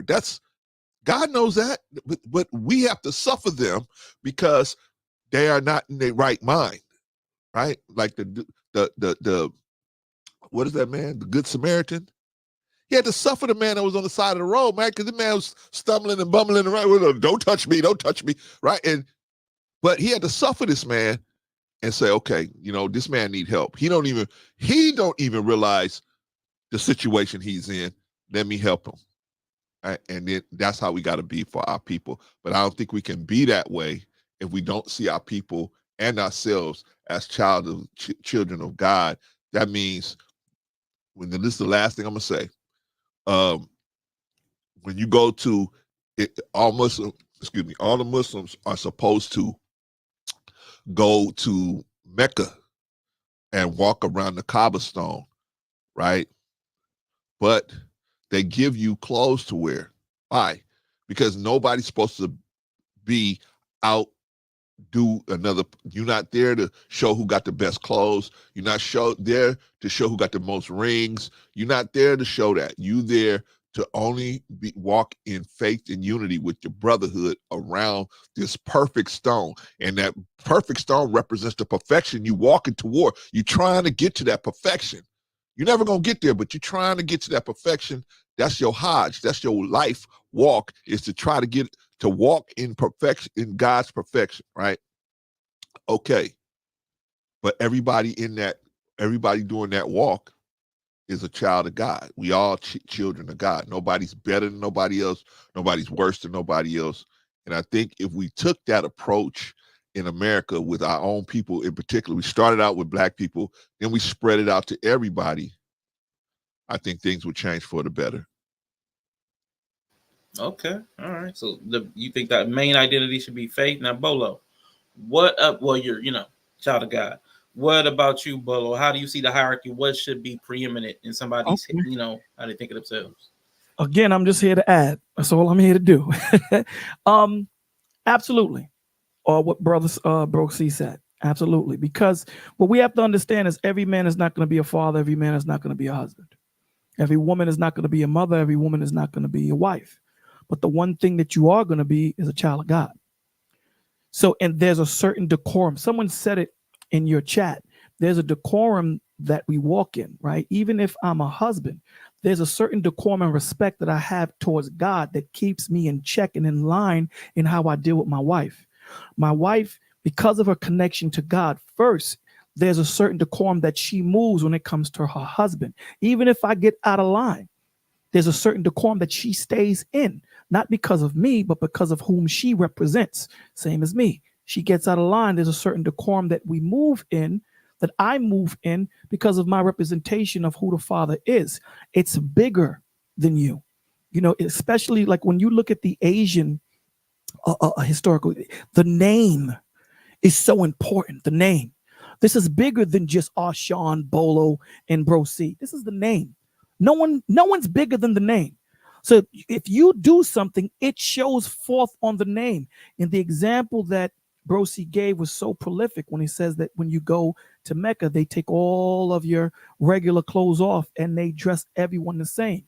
What they're doing is an outwardly thing that we should be doing inwardly, right? We should be looking at everyone, no matter where they are and what their status is in life. That's my brother, that's my sister under God. But again, we're looking at them carnally, right? You sit there and go, you know, I got $1. Now this dude don't look like he need it, even though your heart is saying give it to him or whatever the situation might be. It's bigger than you. It's bigger than me. And when you know that you carry that type of accountability on your back, there's a certain respect that you're going to command in yourself, a certain discipline that you're going to command of yourself, a certain intensity, a certain walk. And that's where the empathy and sympathy, the generosity, the love, the forgiveness, that's where all these things come in. Again, we're not dealing with the subjective morality, but we're dealing with the objective love of God. And that's the difference. So when I know that I'm representing bigger than me and I look at the grace and the mercy that he had on me, who am I not to show that to my brother or my sister? So absolutely, it should be bigger than us. Absolutely, being a child of God precedes anything else. I like it. I like it. Two last questions for you, gentlemen, and I appreciate your patience and your time today.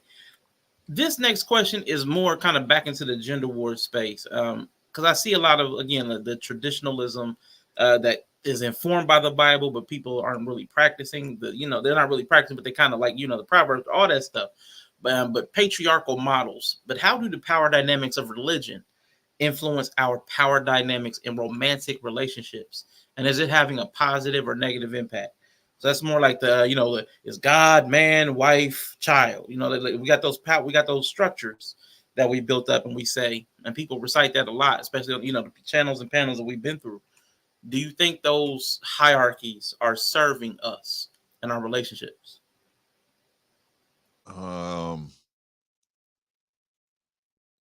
No.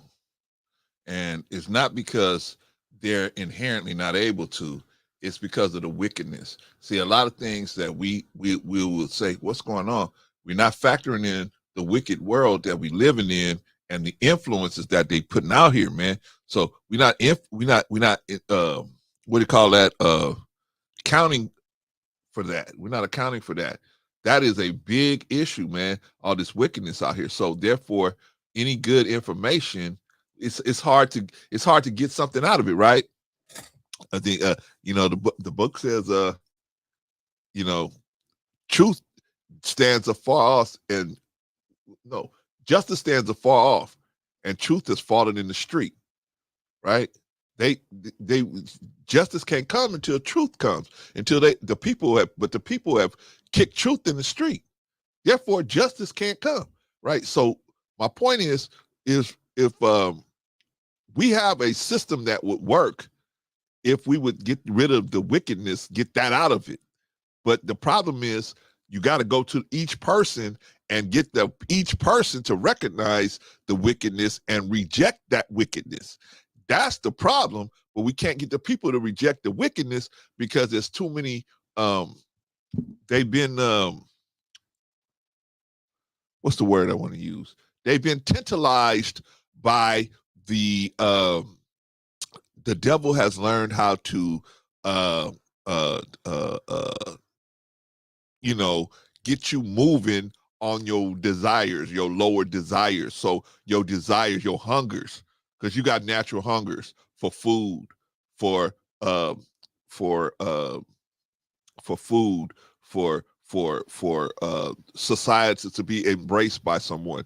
You have natural desires, right? That we had when we were children. When we came out of the womb, we we had a longing for, you don't know right from wrong when you come out of the womb. You know, this is what I want, right? And so you can't speak to God and say, God, no, I want something to eat right now.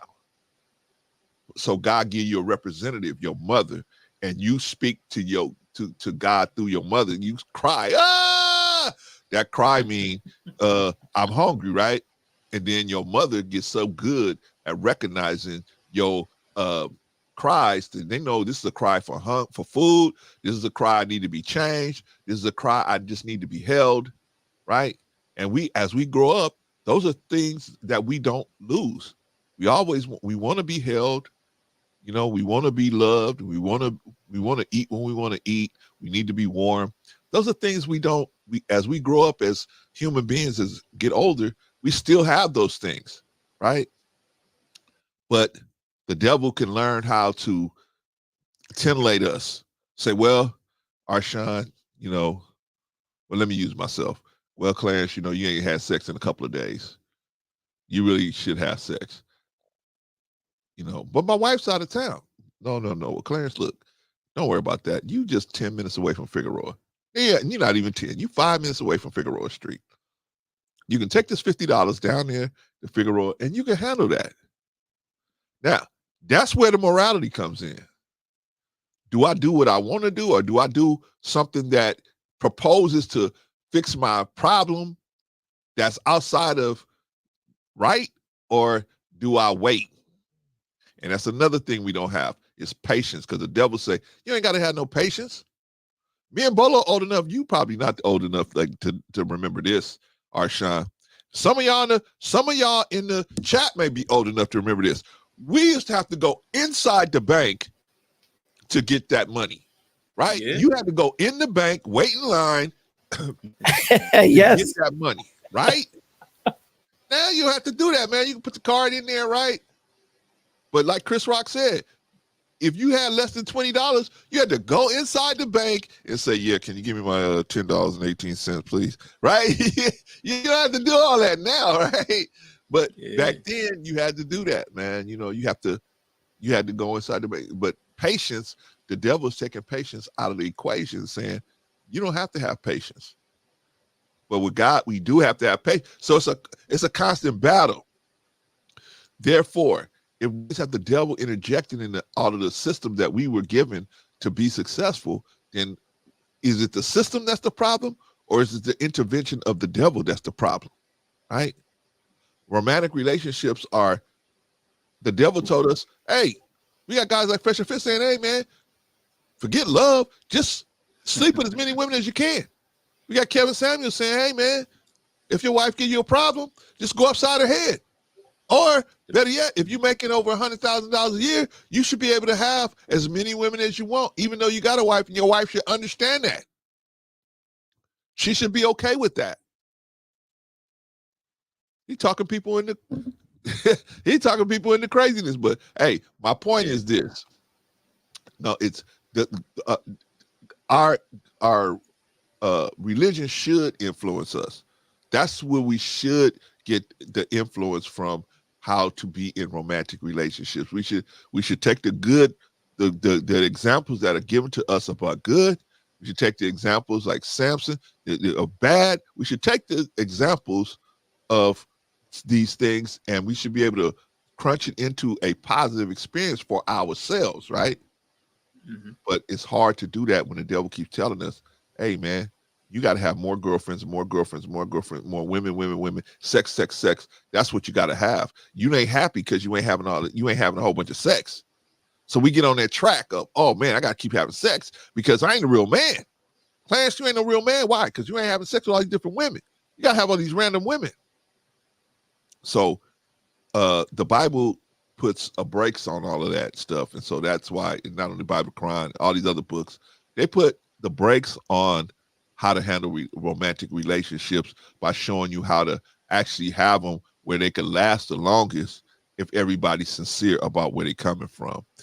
And the last thing I'm gonna say is it having a positive or negative impact? Yes, it is having a very negative impact, especially in the Black community, where we don't even know what good romantic relationships look like. We have no clue. we think good romantic relationships is love and hip hop in Atlanta and all of this craziness. You know, we don't even know how to, or the opposite side of that is the Kevin Samuel situation where, you know, if I'm making enough money, I can just disrespect you and just mistreat you as much as I desire, right?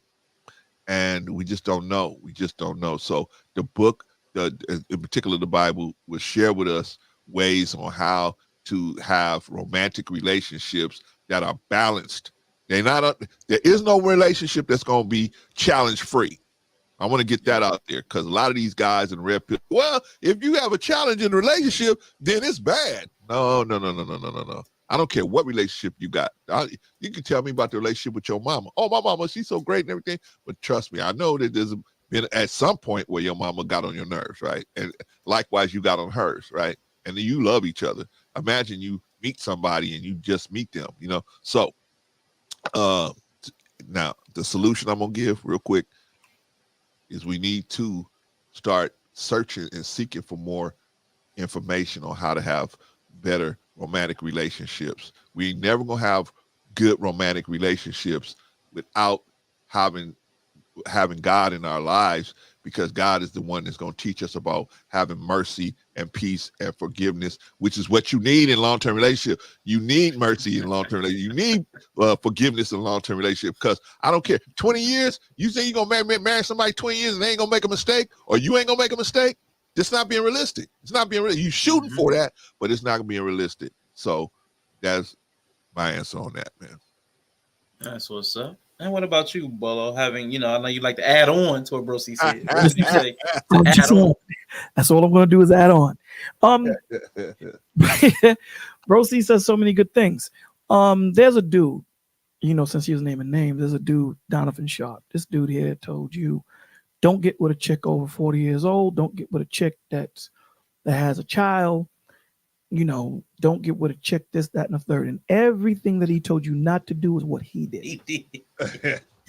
Everything he told you. He said that, don't get with a chick that's not an 8. Let's just say his chick is not an 8. I'm not going to say what chick. So the point of the matter is, the reason why we fall subject to these things is, again, Bro C and I, and you touched upon this earlier. It's starting with you, right? It's about you knowing what your worth is so that you can go out there and get your value, right?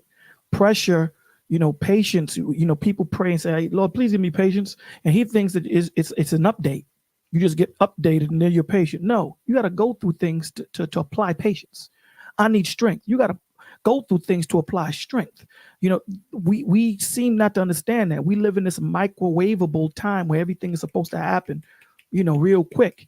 And it doesn't work that way. It takes time to, go through the different inceptions of yourself, right? Every day we're reborn, bro. So we go through the different inceptions of ourselves trying to apply this and it didn't work. And then you go back to the lab and try to figure out where it went wrong. And then you come back and say, okay, now I got it. It's the same thing, Bro C. Bro C will understand this. The first time I tried to apply keto to the streets, my timing wasn't right. So what do we normally do? We go back to what we know. We don't have faith in what we've been trained to do until you work out the kinks and figure out the timing and figure out the things. And then you can sit there and go, okay. So we have to understand that it's a process. It's not something that's going to happen overnight. Like Bro C said, it's a process, and I'll give you an example. A lot of people don't want to go to the gym.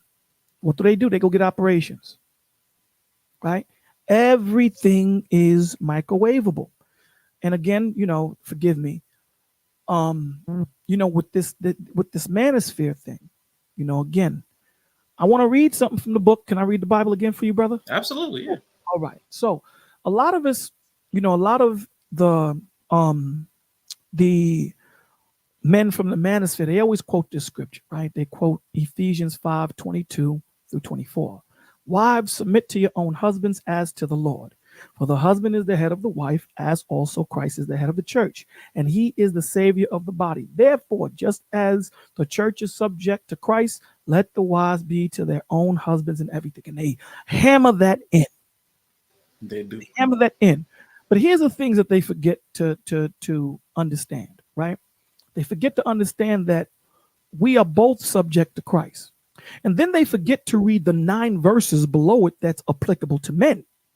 They forget to read, husbands, love your wives as just as Christ also loved the church and gave himself for it. No one says that. Somehow that verse, he gave women 3, he gave men 9, that he might sanctify and cleanse her with the washing of the water of the word, that he might present her to himself as a glorious church. Now, what does that mean? That means that he spent time with her. That means that he grew her, taught her, all right, dealt with her patiently, sat there and went through the growing pains the same way the Lord went through the growing pains with you. And that's the thought process that we're supposed to go. And I'm not going to read the whole chapter, but the point of the matter is this is why the romanticism of relationships is gone. God romanticized you.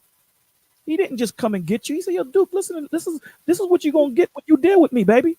You're going to get this, that, this, and the third. But let me show you how dealing under me, look how you're covered, and look how that person that don't have that umbrella, look at them. So he romanticized you. He was patient with you when you was out there doing your madness and bugging the hell out. And he sat there and said, you see, didn't I tell you don't do that? And you did it. Now, how does that feel? We tend to not see ourselves in our women when they are an extension of you. If you want to look at your woman, she is a mirror of you. So if she's out of order, look in the mirror, my G, you're out of order. That's the problem. The problem is this manosphere people have managed to put a garrison between them and their woman when she is an extension of you. You know what I'm saying? Aaliyah said it, in I forget the words, but the gist of it was, at your best, you're our love. And she said that when I'm hurt, I'm a mirror image of you. That's what I am. So these dudes think that when it's weak to buy flowers, these dudes don't cry. You know, when they came out their moms and the doctor slapped them, they just looked at the doctor. They don't cry. They don't do nothing. Every time they take a stomp, they crush the sidewalks. You can't tell your wife you love them. You can't get them flowers. You can't cook. You can't do none of these things. What they say, like he said, with fresh and fit, idiots. But what they say is, you got to lead with your bread. And my response to that is, if my position in the home is based off what I bring monetarily to the home, what happens when I lose my job and she starts making the bread? See, if your position is only based monetarily, it's not based on spiritual, emotional, mental, and physical, then you have a problem. You have an issue. You dudes leave with your wallets, and then you get pissed off when you have to keep up that type of lifestyle. So you have to look in the mirror, and it's easy. When you look at these cats, when they talk, they blame women for everything. God didn't come back until Adam ate the fruit. He was supposed to check his shorty, but he didn't. What he did at that moment was he put her above God. And that's the problem. That's the problem. The problem is there's nothing wrong with me massaging my wife's feet. There's nothing wrong with me running a bath. There's nothing wrong with me cooking. See, these are all simps if you do that. I had a dude call, and I said this to you, bro. See, I had a dude call me a simp.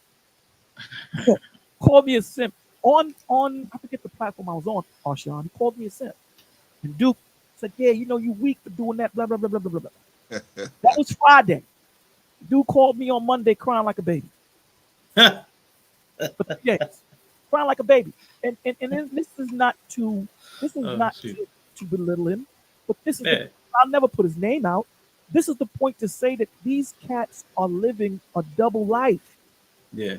Because now the dude fresh and fit, fresh, is caught up with a chick being pregnant. You know what I'm saying? So in the lifestyle that these cats live, they don't live. They don't. They're telling you that snake oil. So if you do the math, and they're demonic, because you have young men that have lost everything and they're searching for something, and they happen to come across these two devils. These dudes tell you get your weight up by having sex, and don't understand that the more sex you have, the more ties you have to these chicks spiritually. And it only makes your situation worse, opposed to saying, bro, stop having sex and let's deal with your trauma. Or you know what? Go overseas. If you're a simp here and you're a punk and you can't get a chick here, what do you think you're gonna get over there? They're gonna bleed you dry.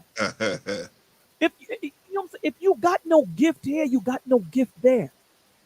Money just accentuates what you are. That's all it does. That's all it does.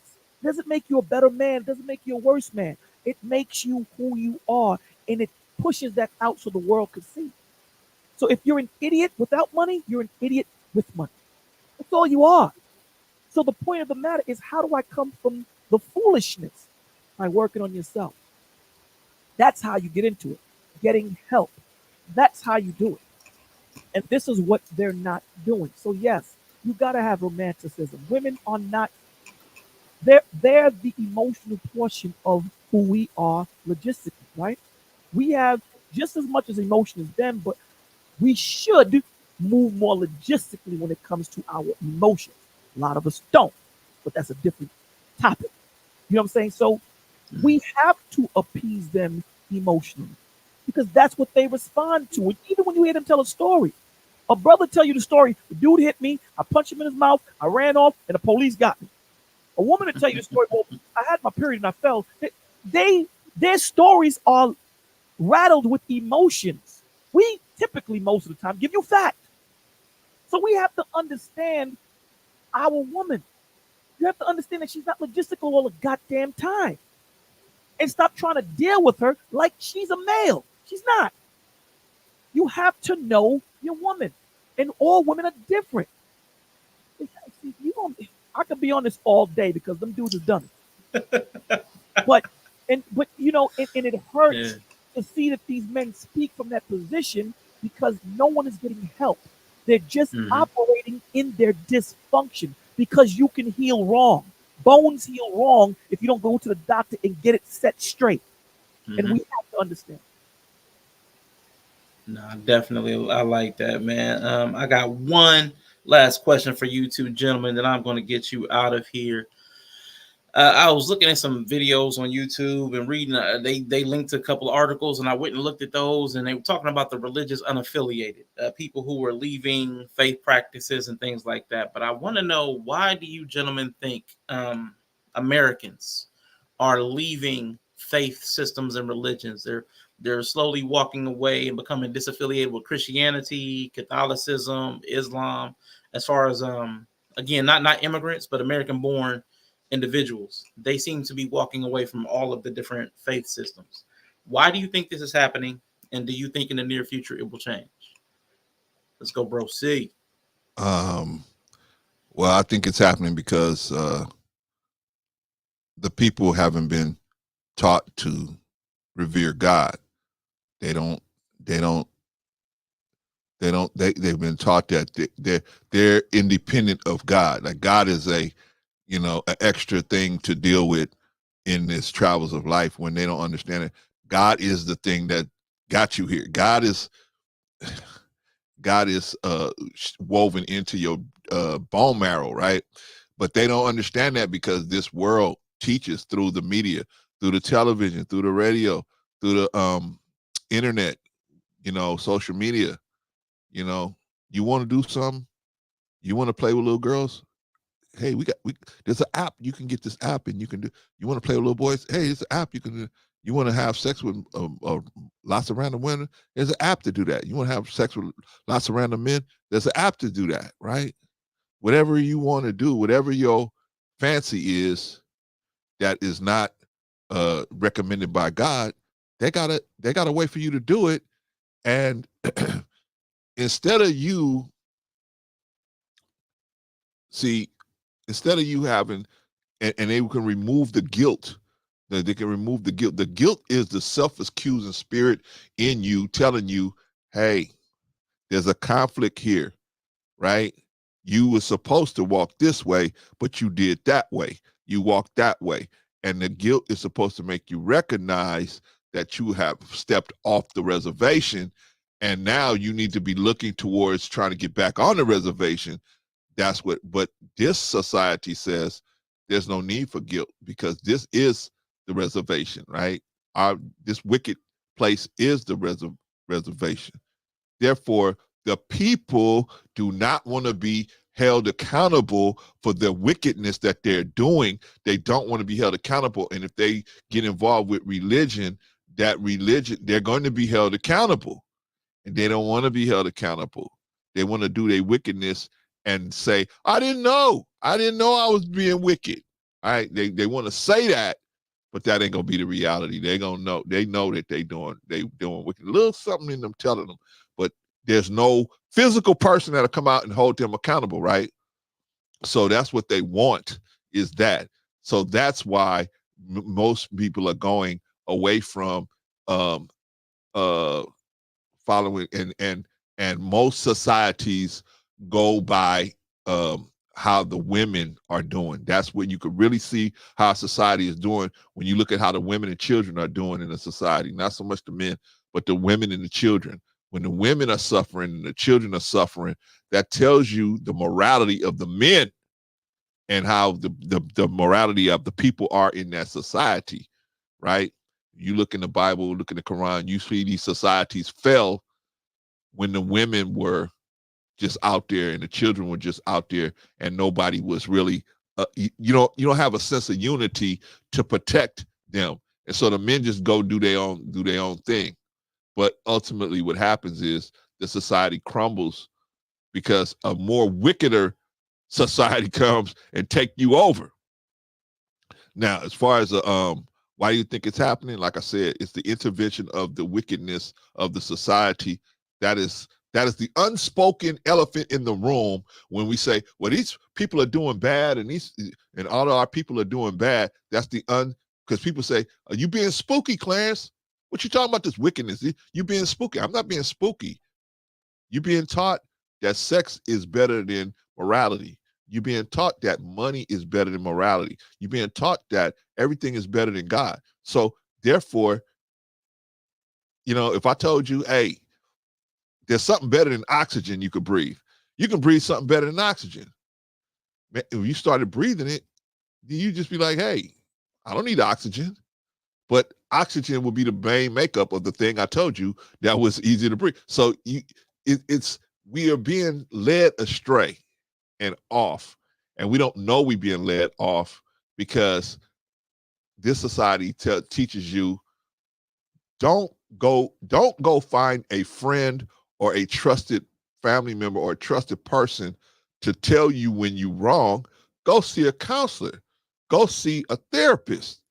And I'm not saying there's anything wrong with seeing a counselor or therapist, but they be replacing the accountability that you should be having with somebody who will tell you that it's okay, that what you're doing is okay.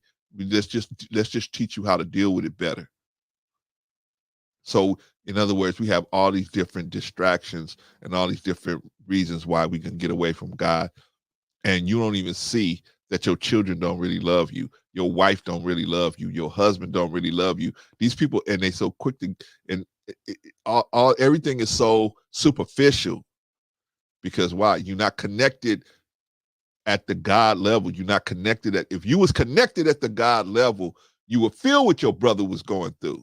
You could feel, man, I called this brother, I told this brother one day, I'm talking to him, I said, hey, bro, what's going on, man? He go, what? I'm talking about Brother Bolo right there. What's going on? I said, man, I could tell, man, something's up. What's going on? He said, oh, man, I'm just a little under the weather, right? But because we try to stay connected with each other, he could do the same thing with me, right? Hey, bro, Claire, what's going on with you? You all right? And so we both done that to each other, right? And if we did that as a community, Arshawn, what's going on, man? I ain't seen you in a couple of days. What's happening? Then we would, but see, we being told that we are lone wolves out here, right? Remember Lenny on Laverne and Shirley? we a lone wolf out here by ourselves. You don't need God, you don't need nobody, right? You just out here by yourself. So that's why I think that's now. Will it change? unfortunately, I don't think it will change until the people change. The people gonna have to change. And now, what is gonna have to happen for the people to change? Let's go. Well, we've all read Revelations, right? There's going to be some things that come up where, like the Quran say, you in a fixed position. You're in a fixed, you can't run.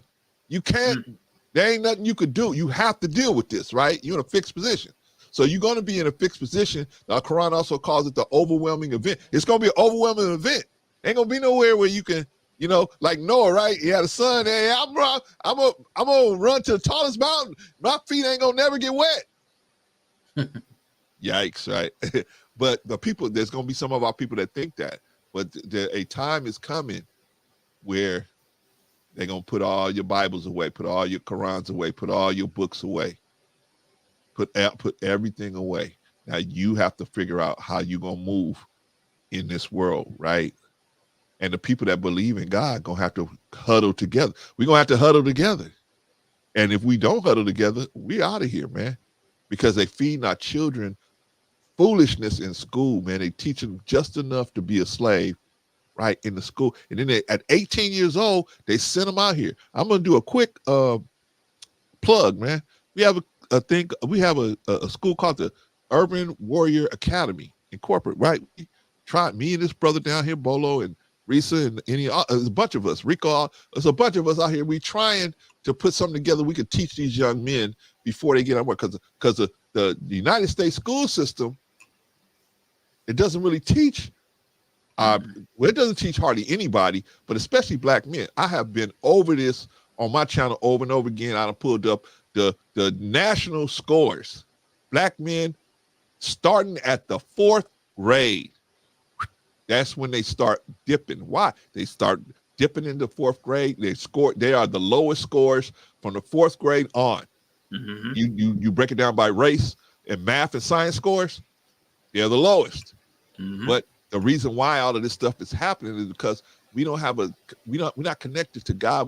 We don't have anything to shoot for to try to get us to see the importance of these things. So we trying with the Urban Warrior Academy to have a solution, not the solution, a solution, where we can take these young men before they graduate high school. There's 8 or 9 things they need to know before they graduate. They need to know how to deal with a police encounter. They need to know how to deal with their money, right? Most of them graduate high school, they don't even know how to balance a checkbook. Not like They have checkbooks today, but they don't even know how to balance anything, right? They've never been taught. They don't know how to save. They don't know how to sacrifice and say, well, I can't get that on this paycheck. I got to get this on this next paycheck. They don't know how to do none of that. They just send them out, right? Just like after slavery, right? Go out, go be successful. I can't read, I can't write, I can't count. I don't know nothing. But go out there and be successful. And if you ain't successful, it's your fault. Well, that's what our young men are having. So the brutality that we are seeing with our young men in today, especially in particular the black young men, the brutality that we're seeing is an offshoot of them, of their frustration because they don't have the skills and knowledge base and discipline it takes to navigate through this world.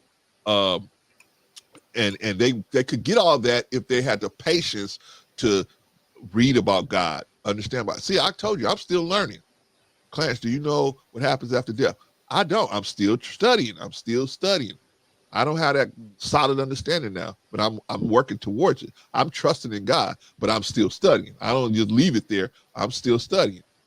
So will it change? It will not change until the people change. We trying to do some things to make it change by equipping our young men. But as long as our people have the value system of this world over God, it's going to get to the critical mass, as they say. And then, there's going to be a separation. What do they say? What is that thing called? It starts with an R, the rapture. Yeah, the rapture. It's going to be a separation. And then the people that's with it, they're going to be able to deal. And the people that's not. Anyway, that's my answer with that. Okay, I like it. I like it. Now, brother Bolo, why do you think the religiously unaffiliated is a growing number in society? And the follow-up questions. Well, the truth is the truth, no matter who says it and how it's said. So a lot of the times when people do take their time to open up the book and read it, it doesn't fit their narrative of how they want to live their life. So, that's the main reason that I see that they fall away, right? There's a certain way of life you want to live and it doesn't correspond with what the book says. So the best thing for me to do is to leave it alone because again, your conscience bears witness and that's what holds you accountable.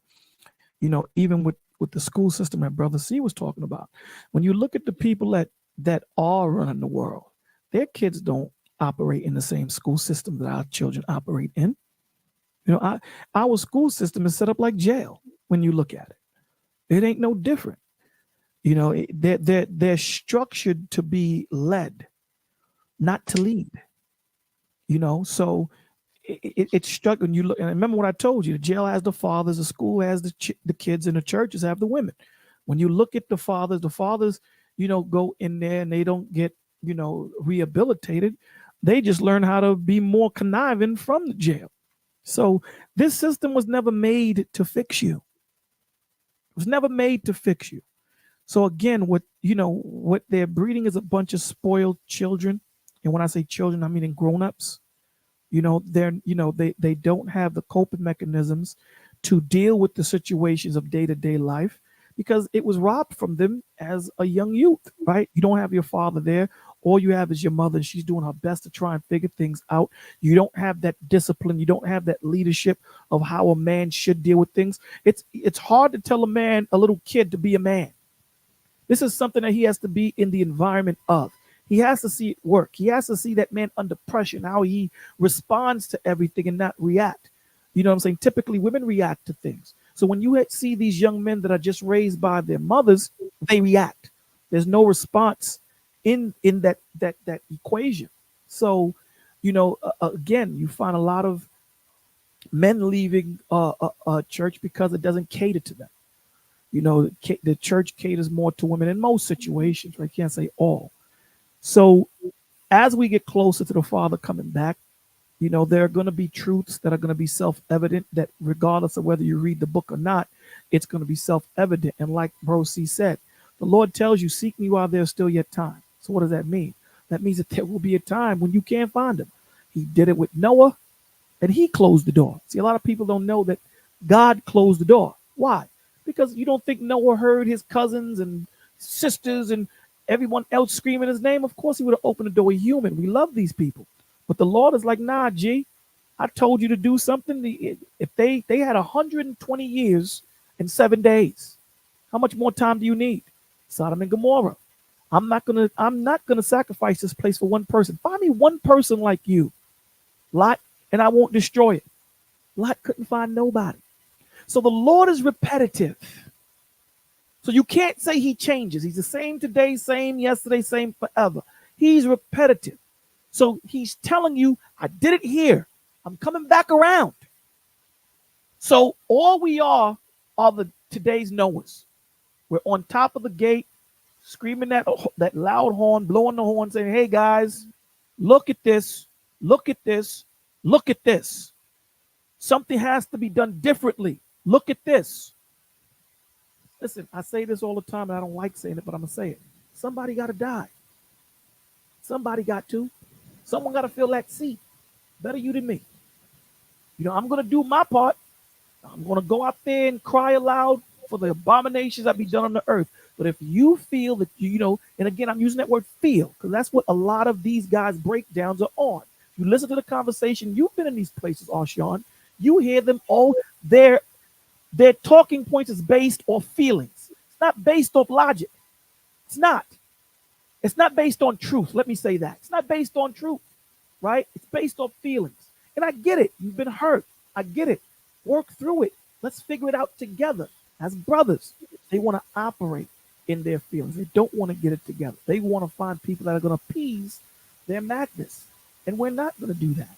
I'm just not going to appease to it. So at the end of the day, a lot of people are leaving because it doesn't subscribe to the madness that they choose to live their life by.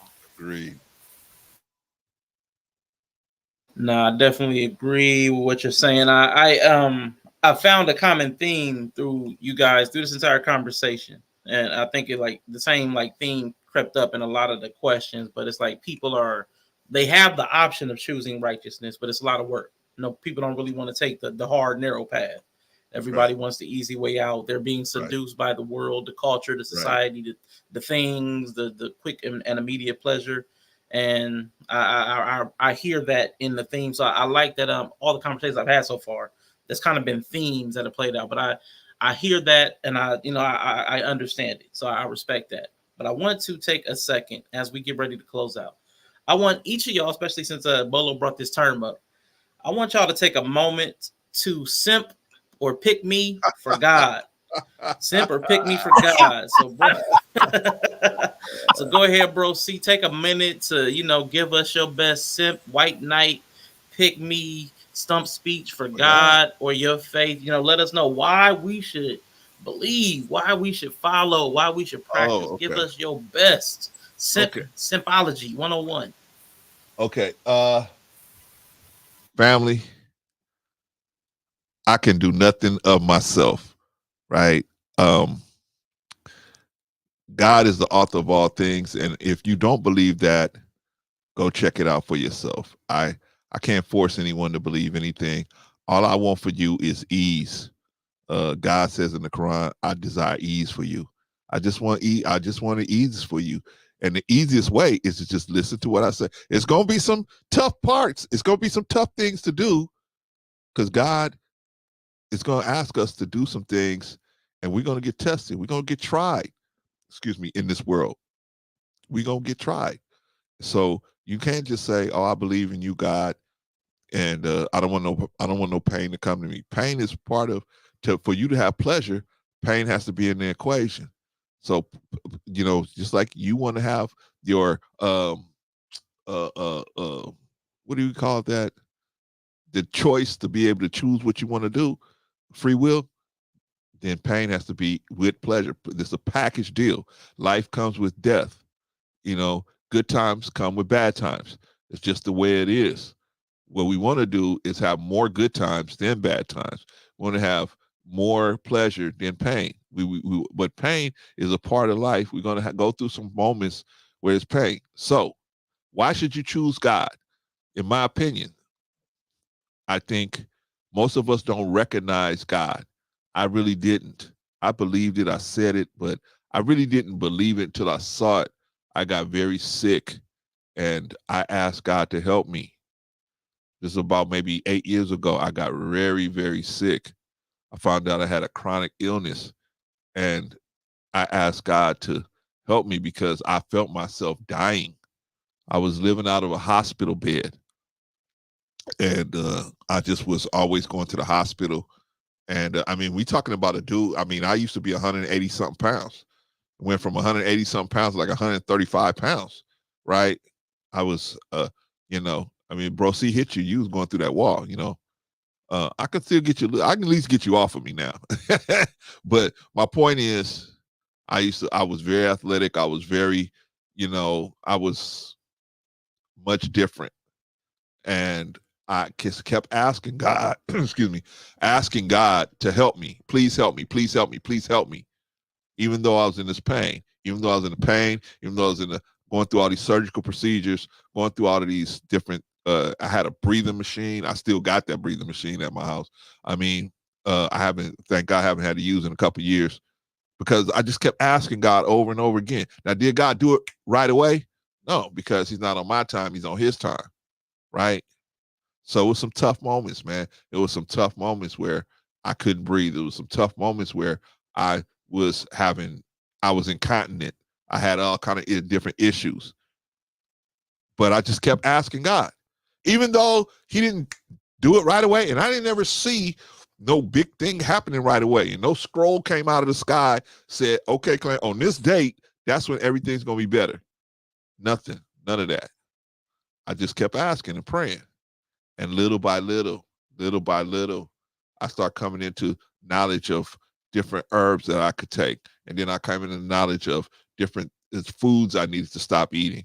And then just different stuff was coming to me that was making my body get better and better and better. And now I'm here. Y'all, if y'all would have saw me 6 years ago, I was a mess. I was in and out of the hospital. So I know and this is my testimony, I know God will work. Now, I had to sacrifice a lot of food that I like. I like fried chicken. But I can't eat fried chicken. I used to love Sprite. I can't drink Sprite no more. Those things I had to sacrifice, right? I had to sacrifice those types of things because they don't work good with the condition I have, and I'm able to be more alert without eating those foods. But my point is, I prayed and asked God, even though I didn't see nothing happening, I didn't see no changes coming. I didn't see it. I said, well, I'm going to do, and I had the understanding that I have to do my part. See, we think if we ask God, we just sit back and wait, right? There's a Mr. Farquhar used to say, you can't just sit on your prayer rug and pray and then just sit there and wait for God to come. No.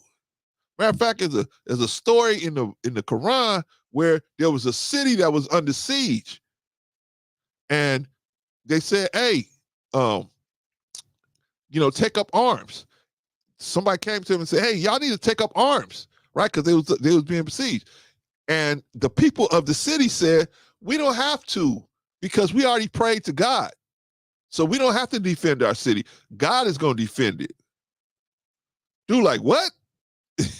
And of course they got overran, right? Because even though you praying to God, you got to do your part. You have to do your part.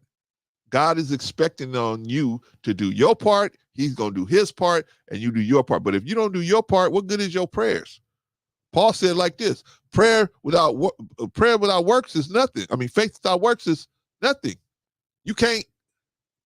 The Quran said like this: do men think that they will be left alone on saying we believe and not be tried? You're going to be tried out here. Even if you believe in God, even if you asking God for something, you're going to be tried. Sometimes your trial is just patience. Patience is your trial. Can you wait on God to move when he want to move? Why? Because God knows the best time to do this. But we get outside of ourselves. We get outside of ourselves, and we get outside of what God wants for us. Family, in my opinion, there is no greater gift that you can give to somebody than the knowledge of God and the teaching them in righteousness. If you can do that, man, family, your life has been worth 1,000 lives if you could teach that one just to be a good you. And starting with your children, starting with your wife, starting with your husband. We got to get back on priorities, right? We out here, our wives and children are going crazy, and we out here trying to teach man out here in the street. No. You try to teach your wife and your children. If they don't listen, that's on them, but you should at least try to teach them before you trying to teach the man out here in the street. So, beloved, will God work for you? Yes. But you have to do your part. You have to do your part. Can't ask God for help and then, not do your part. Just like when you take your car into the mechanic can say, yeah, I can fix this car, but you got to do your part and pay me the $600 to fix your car. Well, if that is how it's going to go with the mechanic, what scale that up to God? God ain't even going to ask you for a dime. He going to ask you for a sacrifice. Sometimes either you're going to sacrifice some. You might have to sacrifice some money, not directly to him, but you're going to have to make a sacrifice. Patience. Something. You're going to have to make a sacrifice. So, beloved, that's my testimony. I ask God for what I want, and I get it. And sometimes it comes when I want it to come, but most of the time it don't. Most of the time I have to wait. The people I got around me, people like Bolo, people like Annie, people like Risa, people like Patrice Rico, all these people, man, Vaughn and Bryant, I had to wait 50 years to get those people. I've been asking for them people since I was 15, 16 years old. I didn't get them till I was in my 50s. But I understand. God is the best knower, as the Quran say. God is the best knower of things. So he know when the right time to give me those people. Because if he would have gave those people to me too early, I would have ran them off with my craziness. But now I'm at a mental, I'm so getting closer to God, getting closer to God. I'm a student for life of God. So I'm keep on continuing to learn. But now at least I'm in a place where I can have you know, good relationships with people, man. Not goofy, not and the goofiness I was on because I was following the devil is not present anymore. So that's and the last thing I'm gonna say about that is I'm not saying you should be a Muslim. I'm not saying you should be a Christian. I'm not saying you should be a Jew or whatever religion is out there. All I'm saying is you need to find a way to connect to God. That's what you should do. Whatever that looks like to you, that's what you should do, because you have different experiences and everything. So me telling you that this is the only way you can do it, I don't know that. I don't know everything. I'm not the best knower. I'm going to tell you to find God. Now, if you search and search and search, plus that's putting the responsibility on me to find out how you need to connect to God. No. The responsibility is on you. God is here. So you need to find a pathway where you can go and connect to him and have that connection be vibrant, so that anything that happened outside of God, somebody come to you with a vibration that's not vibrating on the God vibration, you already know, and you already keep your eye on them. You won't fall in with them, right? Because some of these people are smooth, they look good, they smell good. Some of these sisters look good. They look good. They smell good. And some of these brothers, man, they look good. They built like a tank out here, right? You know, and so, hey, thank you, sis. Thank you, all of y'all. But I have to thank God in reality, because he's the one that brought you guys into my life. So I thank God for him. I thank God for all of you and any other people that are coming down the pipe. You know what I mean? So, but yeah, that's in my opinion. If you want to live a better life, now when I say better, I mean it's not going to be perfect, right? Bro, C got problems, but I got somebody I could go to when those problems, when I have moments where I feel like, oh man, I'm out here alone, nobody loves me, nobody, and so I got somebody I can go to. And God, I did this the other day. I was like, oh man, nobody's texting me, nobody's calling me, man, I'm just out here by myself, right? I had a second where I felt that way, and God said, wait a minute, brother. These people got lives just like you. Your family got things they got to do too. But I'm here. I've been with you this whole time. If you want to talk to somebody, here I am. Just talk to me. And once God did that, I was off of that. But I have moments. I have my moments when I have little trepidations like that. But if I always focus on the fact that God is always here, God is always present, and I always got somebody, I always got a counselor, what they call a wonderful counselor, right? I always got a counselor I can talk to. I may not get a response back, verbal response back, but I always will get something, whether in the form of a thought or a situation that develops that may address the issue that I might have, right? I always get something if I ask sincerely and I'm willing to sacrifice something to get it. So family, go out there, search for God, find him. Jesus says, seek and ye shall find. Go seek it. Even if you get turned away at some point, go keep seeking until you find God, because you'll know God when you find him, because you God's people. All right, man, that's it. Man, that was some major league simpage right there. God dang, bro. See, it was like 15 minutes of no shame in your simping right there. Now, this is what you need to do, Arshawn. See who's the better simp, me or Bola. When he out simp me, we got see. We got see. We gotta see. I don't know, because he already been called a simp. He might be a whole Jesus pick me out here. Let's see about pick me. Pick Messiah. Pick Messiah. Okay. Well, listen, I think the most important portion of prayer is being patient and waiting for the answer, right? So following God brings a sense of purpose, guidance, and a moral framework to your life. When you believe in God, It provides comfort during hard times, man. It offers a sense of assurance to know that there's a greater plan. Following God often involves practicing virtues such as compassion, forgiveness, mercy, grace, humility, which can lead to healthy relationships and and a more fulfilling life. Many of us,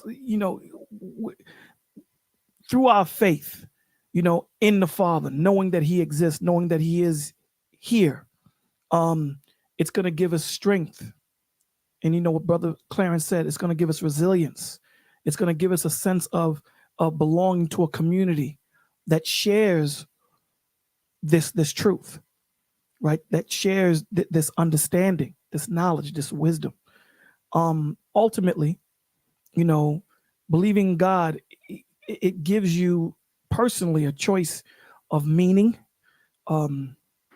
peace, fulfillment, and an individual spiritual growth in Him, in the connections that we form with each other and that we form with Him. The Father is awesome in what He does. A lot of the times we just aren't tuned into the right frequency to understand what He's saying. And a lot of the times we blame everybody else. We don't take the time to be still and hear Him and spend time with Him. We put Him on a timetable. If I send up a prayer and I don't get an answer in 10 minutes, I'm going to do my own thing. And he lets you do it. He lets you see which way is better. Being a truth seeker, no matter where truth takes you, it's going to take you. And it's not going to be an easy pill to swallow at all times. I promise you it isn't. But it's something that's going to help you grow. When we look at the most beautiful, precious stones, right? They're far deep into the ground. And you have to do a lot of work to get those precious stones to make them into the beautiful gems and diamonds and rubies that we know that they are. This is not an easy task. We have to start to understand that God never promised you happiness, but He did promise you paradise. He did promise you that He's going to put you in the furnace of affliction. Here's the beautiful thing about being in this furnace, right? That, when you have a blacksmith that has that gold or that silver, and he puts that piece of gold into that fire, and he's hammering at the gold, and he's paying us. He's astute to every bang that he gives this gold. So now a person might say, when does he pull the gold out? How does he know that this gold is ready? How does he know that there are no more impurities in that piece of gold? And the answer to that is when he can see his reflection in that piece of gold. So what I'll say to you, my friends, is we are that piece of gold. And when the Lord sees His reflection in us, that's when He'll pull us out. I'm Brother Clarence, you did a lot of simping, but that was some very eloquent. That sounded like a very eloquent beta. He was like a Bible beta. I don't know. It's just I'm not sure who was more simpish, more who was pick-me-shish, but y'all did a good job. Y'all did a good job. He could do it. He could do better than that. He did good. No, that was great. Good. He did good. No, he did good. He did good. I've heard him do a lot better than that. So he was being nice. The gold analogy, the refinement with the gold, because that sounded like a little bit of sprinkle, like he was out here just giving it up for Jesus. Throwing the gold at God. He did good. I'm just saying. I think he let me win on that one. I think he. Nah, that was not. Y'all definitely both represented your beliefs well, and I really appreciate y'all's perspective. Absolutely. Shout out to Bravo with Sheila in the building. Thank you for passing through. Well, thank you for having us. I really appreciate it. No, definitely, and I really wanted y'all to have a place where y'all could just speak from your perspective without like. I know I get into a lot of silly stuff sometimes, but I wanted to make with the biblical, like the religious and faith conversations, people could speak from their perspective as they need to say it. From your mind, from your heart. And without a whole lot of people just telling you're like this, that, or the other, not an argument, just your perspective being shared. So I think there's a lot of value in what you guys said.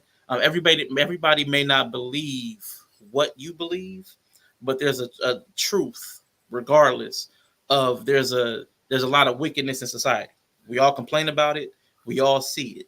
And where that comes from and how to fix it, that may be the methodology we all disagree about, but we all see that there's a problem. And we know that striving to be a better person is one, like the major solution. But everybody might go self-help, and you guys are like self-help, but guided by God. Like that's the true North Star, because trying to fix yourself as a North Star, you're going to fail. So I like the perspective that you two gentlemen brought. Thank you so much for being here. I'm glad we were able to get it. Again, I had a lot of communication errors. I'll take the hit for that. But I mean, I'm glad you guys were here.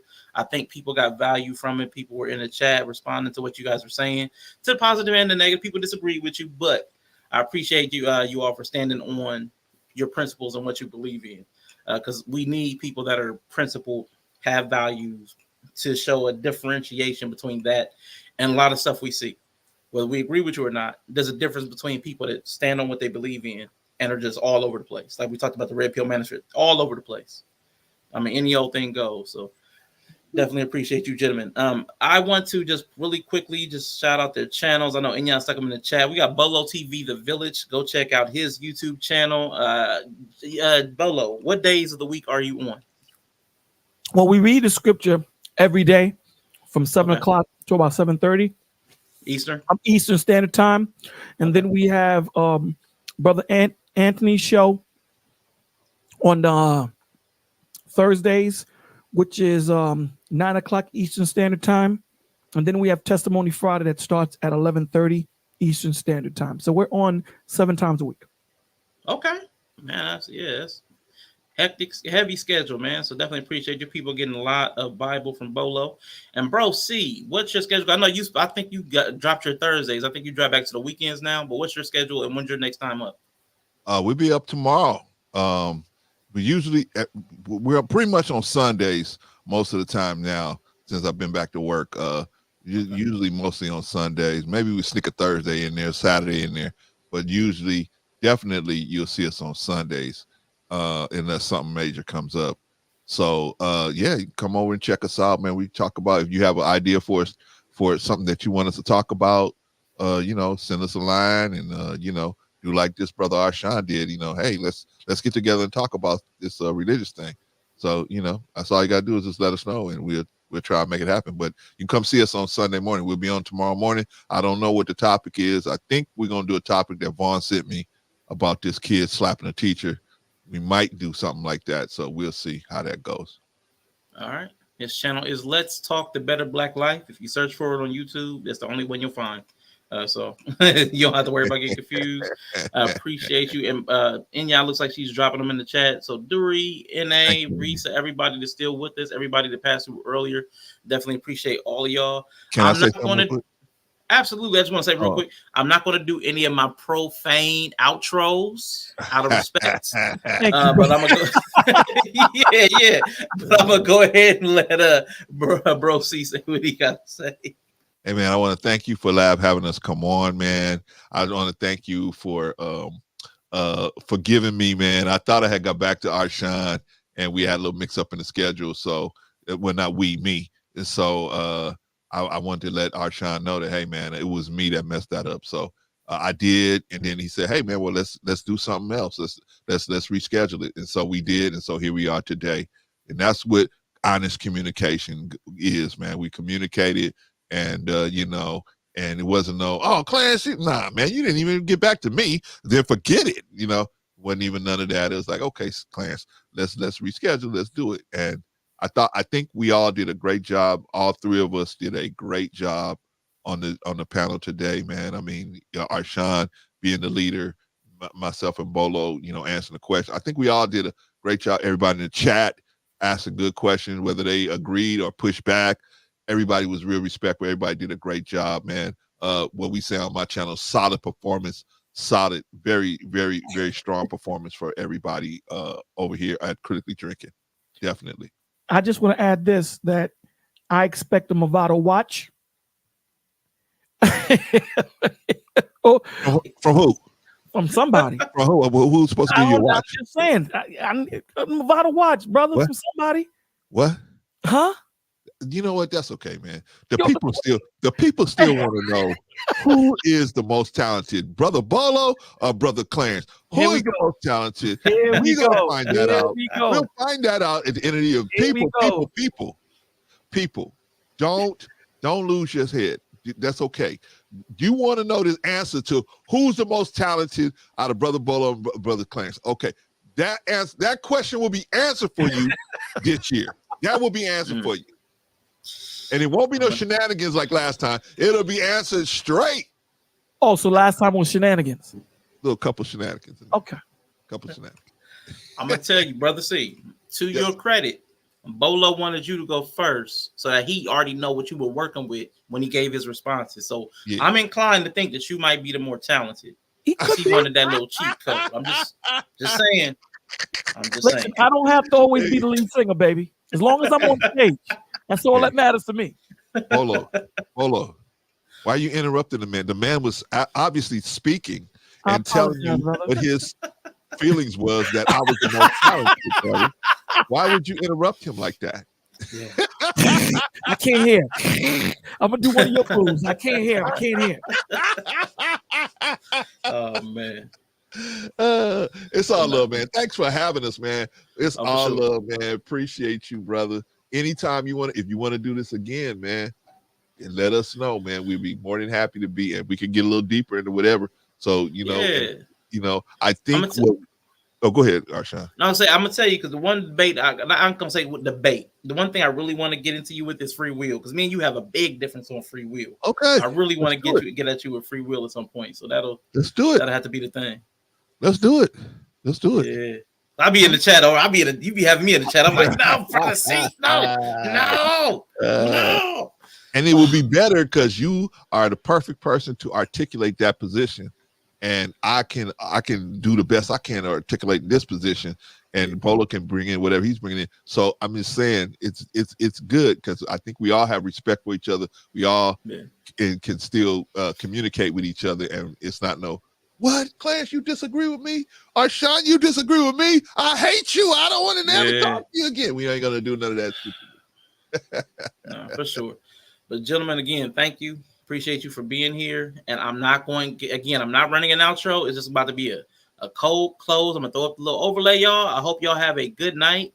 Remember, we're presenting at C3 Wrestling later on this evening, about 9 p.m. Eastern time. But I will see y'all later. Peace.